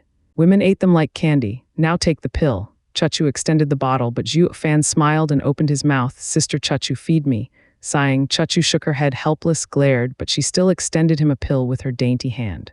Zhuo Fan saw her hand approaching and grabbed her wrist suddenly, pouring in his yuan qi. His yuan qi didn't travel far as a sudden chill, caused by the yin power, broke his contact, and a thin layer of ice crystals formed on his hand. Zhuo Fan was in shock. This didn't come as a result of the terrible chill, since it belonged to the yin power of the moon. What startled him so was the poison the scourge woman was housing in her body. There were 7 types of poison twisted inside, and each one of them was enough to leave a person dead as a doornail. As opposed to miraculous medicines, this was a certain death poison. With how the 7 poison were twisted among each other, even a radiant stage expert would be in endless torment before dying. He didn't know anyone so vile and malicious that would administer such poison, but one thing he did know: the poison was far too strong to be suppressed by the moon's yin power alone. And there was one more thing Zhuo Fan found inside her body fighting off the 7 poisons: a medicine, the Bodhi Jade Sap. With his eyes wide, Zhuo Fan's heart was in exultation. Bodhi Jade Sap was a miraculous medicine capable of reviving someone from an inch of death, a 7th, if not 8th grade medicine. 1 drop was enough to save a mortally wounded person, and this was what Zhuo Fan's aim all along. Now he was apathetic to the scourge woman's plight. only having eyes for the Bodhi jade sap to restore the thunder skylark egg. All that was left was to figure out how to get it out of her. This miraculous treasure wasn't a common topic he could discuss with her. It breached one's lifeline. "What are you doing?" Zhuo Fan's act was instantaneous, and only now did she pull her dainty hand away and glared in fury. His eyes darting around, Zhuo Fan put on a sappy face, rubbing his hands in worry. "Sister Chachu, your hand is so cold, let me warm you up. Don't play with me." Chachu stared at him, filled with doubt. "Say it, why did you search me with yuan qi?" Zhuo Fan sighed. "I noticed Sister Chachu's unwell complexion, and since my clan is an alchemist clan, I thought of helping you. I didn't expect Sister to doubt me." Zhuo Fan now sported a face filled with injustice and even sniffed to drive the point in. It had the obvious effect, and Chachu's heart softened and her eyes no longer glared. "My injury isn't something a third-rate clan can help with, but thank you." "Who says that?" Zhuo Fan raised his head like an indignant child. "My Song clan from Nitrane City have been alchemists for generations. My dad is a third-grade alchemist and passed his teachings on to me. If you don't believe it, come and see my skills." Zhuo Fan grabbed Chachu's soft hand and went outside. Chachu was so stunned she forgot to fight back. No matter what she was thinking, she didn't seem to want to cut at this big boy's enthusiasm. Zhuo Fan led Chachu through some broken-down houses to the fright of the new locals. Of course, most of them were in fear of the Scourge Woman, while only one man felt dread from Zhuo Fan. He was the stocky man who witnessed Zhuo Fan's vicious methods. The pair arrived at the tavern where Dong Tianba stayed. In his rush before, he even left the Song carriage here. It contained the ingredients the Song clan readied for the meeting. "Bro," he ran right into the Dong siblings. Dong Tianba was in glee while Dong Xiaoan gave a bashful nod, "Big brother Song." Yet Dong Xiaoan felt something strange as she caught his hand holding Chachu's wrist. Dong Tianba noticed this also and felt awkward. "Bro, who is she?" "Sister Chachu, a new friend," Zhuo Fan smiled. At his words, Dong Tianba dragged him to the side with a raised eyebrow. "Wait to go, bro. You got one just as you arrived." "Ha ha ha, it's all thanks to brother Dong." Zhuo Fan's words came from his heart. You'd think a cultivation maniac like him would know how to get close to Chachu if not for yesterday's long chat with this prodigal son. Stealing a glance at Chachu, Dong Tianba gave a lustful grin. "Bro, is she hot? I can't tell from her clothes, but she should be hiding something amazing. I'm not sure since I never saw her body." "What?" Dong Tianba cried out, not even her face. "And you want to bed her?" Zhuo Fan shrugged. "Don't be like that. I don't look at her like that anyway." Zhuo Fan brushed past him, letting him stand dumbstruck, his brows furrowed in deep confusion. If a man isn't after a woman for her body, then is it for love? "When did my dear bro change so much?" "Brother Dong, where's my carriage?" Dong Tianba recovered only after he heard Zhuo Fan's yell. He replied, "In the back of the tavern." "Come with me." Dong Tianba led them out back, and Zhuo Fan went right inside the carriage, beginning to take out all the glittering and odd ingredients. He didn't look at all serious. Instead, he was as pure as a child. Chachu found it normal, but the Dong siblings were startled. Where did the vicious and sinister Zhuo Fan of yesterday go? Dong Tianba then realized, it seems that love can make a man go crazy. "Bro, you're caught in a love trap." Not minding the looks he got, Zhuo Fan met Chachu's eyes and spoke with a boyish smile. "Sister Chachu, watch closely." His hand now held a scarlet yuan qi flame, throwing dozens of ingredients inside. Yet it was amazing how the ingredients didn't mix. "What precise control?" Dong Tianba exclaimed. A third-grade alchemist could, at best, handle 9 ingredients at once, but Zhuo Fan made light work of dozens. His skill went beyond the 4th grade, perhaps even 5th. Th-grade alchemists were seen only in second-rate clans, 5th grade and first-rate clans. As for those above, they were talents raised in the 7 houses. Dong Tianba just couldn't believe it. When he met Song Yu again in the city, he discovered that not only did his power soared, but even his alchemy ability jumped. If he had one iota of skill he shows today at the start, the clan head wouldn't have refused him. Dong Xiaoan was watching him with an even more amazed expression. Chachu nodded faintly, her eyes evoking praise. His skill at his age made Zhuo Fan a diamond in the rough, but Zhuo Fan wasn't going for just praise, he wanted shock. Only shock was enough to assure Chachu of his alchemy ability and let him have the Bodhi jade sap. Then Zhuo Fan's eyes narrowed and gripped the scarlet flame containing the ingredients, putting it out. Only a weak trail of smoke was left behind. "What are you doing?" Dong Tianba cried. "I thought this guy improved, but why does he suddenly lack common sense? If you forge all the ingredients together and put out the flame, you'll ruin them." Chachu shook her head with a light smile. "He's still a child. How can you refine with an unsteady heart?" Then, among the pitying gazes, Zhuo Fan smirked mysteriously. "As an alchemist, how can I not know when my pill is ruined?" "I don't need you to remind me." With a smug smile, Zhuo Fan opened his hand. A piercing red light flashed and left behind a round red and glossy pill. How is this possible? Dong Tianba was beyond shocked, not daring to even believe this was real. It went against all alchemical common sense. From the gloss and the fragrance, it denoted it as a second-grade pill, but of top quality. It had a far greater value than any pill of the same grade. An apt description would be a pill that jumped grades. Chuchu narrowed her eyes in shock. This was her first time witnessing such a skill. Zhuo Fan snickered inside. This refining method was called Universe Palm, taken from the Nine Serenities secret records. It preserved the ingredients' effects and even boosted the pill to top quality. It was no wonder those in the mortal domain were oblivious to it, since not even the sacred domain was aware of its existence. How could mortals even begin to understand the secret methods of the ancients? It was all for the sake of getting that Bodhi jade sap, or Zhuo Fan wouldn't have revealed such a technique. To common folk, this secret art meant nothing, but to alchemists, they would rave over it. He'd be inviting disaster if they knew of it, but these potential issues were for him to deal with in the future. All that mattered now was gaining Chuchu's trust. Zhuo Fan grinned as he brought the glossy red pill before Chuchu. Sister Chuchu, I felt your hand freezing, so this yang pill is for you. Chuchu raised her eyebrow but mocked instead. I appreciate your kindness, but yang pill is a second-grade pill. It has no effect on me. How can you be certain if you haven't tried it yet? Zhuo Fan's cryptic smile left Chuchu in doubt, but she also knew this pill wasn't ordinary thanks to the special method he employed in refining it. She chose to take it after some muttering. Chuchu suddenly felt her body shivering, her eyes filled with shock. She had an expression that no one could decipher. How is this possible? Chuchu exclaimed. That pill was unlike any she had taken. It dissolved in an instant into a miniature sun and caused her to let out a scorching breath. The strong pill effect traveled to every corner of her body, warming it up. When the effect faded, a comfortable feeling still lingered, while also dispelling most of the yin power damaging her meridians she absorbed last night. Chuchu was incredulous such an astonishing pill existed in this world. Her yuan qi was of yin attribute, and normal yang attribute pills would be rendered useless. As such, a mere second-grade yang pill should have already been offset by her body before it could help dispel the moon's yin power inside her. But Zhuo Fan's pill was burning like the sun, yet it was gentle, nurturing the recovery of her meridians. The crux of it all was that her yuan qi didn't fight against it, allowing her to capitalize on the pill's entire effect. This went beyond even her wildest dreams. A pair of sparkling eyes stared at Zhuo Fan's. Zhuo Fan was gleeful inside as he smiled. How is it, Sister Chuchu? My pill is different from the rest. Chuchu nodded unconsciously as she praised. You are so young yet using such an enigmatic refining skill. In a few years, the entire empire will know your name. It has already, though you don't know it yet. Zhuo Fan cursed inside, but his face still evoked the same boyish smile. Then, Sister Chuchu, if there's anything hurting your body, I will make it sure that it stops. Chuchu jerked. Zhuo Fan's words struck a chord in her.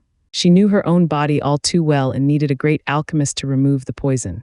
However, Chuchu muttered to herself. Zhuo Fan was always watching her, his heart stretched taut. If his mind could be heard, it would be like, what's the holdup? Hurry up and fork that damn Bodhi jade sap over. If you don't have it, then point me in the right direction at least. Then, a laugher suddenly resounded. Ha ha ha, took you long enough. I've been waiting here for a whole day, brat. Two figures landed from the sky. One was dressed in red, the beautiful figure of the girl Zhuo Fan humiliated yesterday, Zhuo Dandan. The other was a man, a handsome youth in green and with an eerie green flicker in his eye. Dong Tianba and his sister jumped in shock. Chuchu was also affected, staring at the two with a complicated gaze. While Zhuo Fan's expression was grave, his eyes glinting dangerously. Son of a bitch, I almost had it. Your meddling warrants death. Zhuo Fan was itching to snap these two's necks, but noticing Chuchu, forget it, I'll keep playing the naive child. Punk, I heard you were quite strong. Sister Chuchu, they're picking on me. Beat them up. While the smug green youth was pointing at him, Zhuo Fan pulled on Chuchu's clothes. He was striking an uncanny resemblance to a younger brother bullied by others and asking his boss for help. This caused a widespread shock to all that knew of yesterday's affair. The green youth's face twitched, watching Zhuo Dandan in skepticism. Miss Dandan, is he the one who was hard on you yesterday? Is he the same insufferably arrogant punk? Why is it he has not one bone in his back? Zhuo Dandan felt dizzy. He wasn't like this before. He was even bossy with my senior aunt. Is he bipolar? Young Master Yan, he is. But he wasn't like this yesterday. Humph, whatever. Since he is the one, I will give him a reckoning for what happened to you. Snorting, he said to Zhuo Fan, I don't care if you're a spineless coward or a retard. Since you offended people from the 7 houses, you deserve death. With how skilled and heavy-handed you were when dealing with Lin Tianyu, you are worthy of my personal involvement. You beat Lin Tianyu. Weren't you weaker than even a third-rate clan's disciple? Zhuo Fan's eyes darted everywhere, then gave an embarrassed smile. If I say he tripped and hurt himself, would you believe me? Everyone almost lost balance and collapsed. Dude, can't you come up with a more realistic lie? Chachu smiled out of anger. Song Yu, if you admit you lied to me from the start, I can still forgive you, but you are clearly taking me for a fool. Chachu brushed her sleeve and vanished, leaving only her angry voice in his ear. Humph, since you court it, you deal with it. Sister Chachu, let me explain. Zhuo Fan trailed, but she was gone. When Zhuo Fan turned around, his eyes were cold and deadly. His previous cute and adorable look was gone, replaced with murderous desire. You bastard, couldn't you wait a minute more? You ruined my plan. Zhuo Fan's tone carried a vicious desire for revenge, making Zhuo Dandan shiver as she hid behind the green youth. Even the youth held a serious expression. From being in contact with so many people from the 7 houses, it was easy to figure out a man's nature from a single glance. But Zhuo Fan's naked killing intent made his judgment moot. Such savagery only came from the kind of beast. Humph, from how tough you act, it is no wonder that you dealt a heavy blow to Lin Tianyu, the green youth mocked. Too bad you met me, Pill King Hall, vicious Pill King, Yan Song's head disciple, Yan Fu. I am unlike that trash from Merry Woods who indulges in lust. I am the vicious Pill King's successor. Zhuo Fan frowned. Vicious Pill King was the title of the best alchemist in Pill King Hall. But the first in Pill King Hall wasn't like the first in any other clans. To some clans, their #1 alchemist title was gained by being the best in alchemy. But in Pill King Hall, it not only represented alchemy, but also concocting poison unlike any other. From this, his title, Vicious Pill King. It could be said that he was the mightiest killer and savior in the world. With life and death in his hands, he became known as a true Pill King. In other words, this kid's good at poisons. Humph, Zhuo Fan mocked inside. Poison might inconvenience the rest, but to him it had no effect. See how I use my demon transformation art and wring your cultivation dry. With a crack of lightning, Zhuo Fan appeared before Yan Fu. The shock Yan Fu felt was palpable, not expecting the first layer of bone-tempering stage cultivator to employ such speed. It was no wonder that Merry Woods' disciple, who despite his focus on speed, lost so badly. Yet before he could react, Zhuo Fan kicked him in the stomach. Spewing blood, Yan Fu flew out, making a human-shaped hole in the wall around the tavern and bounced 50 meters in the street. Everyone was slack-jawed. To be honest, if not for Zhuo Fan's irritated state, he would have toned it down. Casting a side glance at Zhuo Dandan, she was scared out of her wits. Zhuo Fan sneered, no matter who you call, they'll all end the same. Do you women from Drifting Flowers edifice can only rely on men? Ha ha ha. Zhuo Fan walked away and left her crying, feeling wronged. Zhuo Fan's contempt and harsh tone cut deep into her. It was no longer humiliation, but despise. Going through the broken wall, Zhuo Fan walked towards Yan Fu, who was getting up. The tavern's customers and the bystanders hid when they saw it was a fight involving the 7 houses. He quite fast, the fastest beneath profound heaven's stage, I reckon. Yan Fu sneered as he wiped the blood from his mouth. Zhuo Fan snickered, well, this is a first, seeing one happy to be beaten. Humph, I am happy, but of certain victory. Victory? Zhuo Fan disdained. I know Pill King Hall can make pills as well as poisons. But you think you can beat me with poisons? Ha ha ha, debased punk, you know nothing of the world. Yan Fu's eyes flashed as he laughed. My master is Vicious Pill King, revered by all. If not for his poisons, why do you think the 7 houses fear him? Yan Fu spread his arms. A mist flew from his palms that gradually changed its color, soon letting out 3 different types of light. Red, yellow, and green interweaved. Zhuo Fan scratched his nose, feeling slightly numb. Crud, this punk's poison skills are good to the point that even I have been affected. He was cursing inside, however. Zhuo Fan had a calm expression on the outside. He have a taste of Pill King Hall's legacy profound ranked martial art, Rainbow Cloud Palm. Sylvan, 14 chapters a week again. This will be the last dump for a long time. We will reach /surpass manga this week.